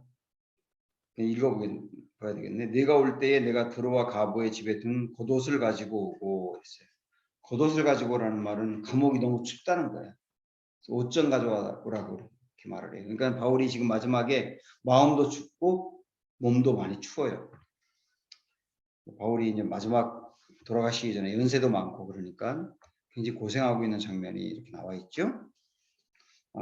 그렇게 하면서 마지막 나와 함께 하라, 주님과 함께 하라 이렇게 마지막 정리하면서 떠나는 내용 이런 게 나와 있어요. 그러니까 여러분이 디모데 후서를 읽을 때는 유언이다라고 생각하고 읽어보면 좋아요. 네, 여기까지 우리 숨가쁘게 달려왔는데 마지막에 이제 다 함께 읽어봅시다. 반씩 나눠서 읽어보자. 바울 한층천에 올라내리며 영원한 하나님의 나라를 정확한 바울. 그는 수반장이든 철학자이든 천부장이든 총독이든 대제사장이든 헤롯 아그리파 왕이든 로마 황제든 두려워하지 않고 예수님의 죽으심과 부활하심의 그 뉴스를 전했던 용기 있는 전인이었습니다. 채찍에 맞고 돌에 맞고 헐벗고 굶주리고 욕먹고 쫓겨다니고 감옥에 갇히면서도 예수님을 전했더랬습니다. 하나님의 소원, 열방 흥전을 이뤄드리느라 몸이 상할 대로 상한 늙은 노종이 이제 죽음의 그림자의 친구처럼 오리고 있습니다. 늙은 바울, 마메르타인 감옥의 춥고 어두운 곳에서 떨고 있습니다. 겉옷 하나 들여보내줄 사람 없는 외로운 감옥입니다. 전염병균이 가득하고 악취가 나는 사형수들의 마지막 고치였습니다. 바울은 이 흙바닥에 몸을 누이며 잘 때마다 소원이 있었습니다. 제1차 선교 여행 때 루스드라에서 만난 이후 계속해서 그림자처럼 따라다녔던 아들 같은 부모들에게 한 번만 더 보고 싶고 싶었습니다. 이쪽은 어찌할 수 없었습니다. 겨울이 되어 여행이 곤란해지기가 가족이 한 번만 더 와주면 좋겠다고 생각했습니다. 이거 될 것 같아요. 그러나 그는 조금도 절망의 위치 없습니다. 이제 그는 이로운 재판장이 위 멸류관을 씌워줄 것이라는 확신이 있습니다. 자신뿐만 아니라 예수님이 나타나기를 기다리는 모든 사람에게도 주실 것이라고 합니다. 또 심판을 고대하면서 바울은 현장의 예수로 사라집니다. 이런 일생을 살아낸 바울이 있을 곳을 예비하러 주님께서 올라가셨습니다. 저는 예수께서 시련의 날에 심판주가 나타나서 가부간 판단해 주셔야 공평한 건 아니겠습니까? 자, 이렇게 우리는 긴 바울의 사역, 사도행전의 사역을 여기까지 봤습니다. 바울을 통하여 교회가 세워지고 성경이 쓰여지고 복음이 세계 뻗어 우리까지 오는 과정 우리가 좀 달려봤고, 성경만 볼 것이 아니라 바울의 인생을 통해서 도전도 받았으면 좋겠고, 내게 주신 사명이 뭔가 이런 것도 붙드는 기회가 됐으면 좋겠다 이런 생각이 들고요. 이제 여러분 이번 주에 그 내비게이션 보면서 347에서 426까지 이번 주에 읽을 분량이 많을 것 같아요. 고린도 후서부터 시작해가지고 옥중서신 4권, 또 옥중서신 3권, 4권, 목회서신 3권까지 읽어야 되니까. 우리 마지막 다음 시간 하고 또 시험은 또 따로 내줄게. 네, 여기까지 합시다. 기도하겠습니다. 하나님 아버지, 오늘까지 바울이 복음을 붙들고 세계로 나아가 예수 그리스도를 증거한 아름다운 역사, 거대하고 어마어마한 놀라운 역사를 보게 하셔서 감사합니다. 한 사람이 온전히 주님께 사로잡혀 수많은 영혼들을 살려내고 건져낸 이 일들을 보면서 우리 평생 다만 몇 사람이라도 정말 건져내고 하나님께로 인도하는 복된 사명 잘 감당할 수 있도록 은혜를 더하여 주시고 도전도 받도록 인도하여 주시옵소서. 이번 한 주일 동안도 성경 읽으면서 우리에게 주시는 하나님의 감동도 깨닫기를 원하며 예수님의 이름으로 기도합니다. 아멘. 수고했어요. 감사합니다.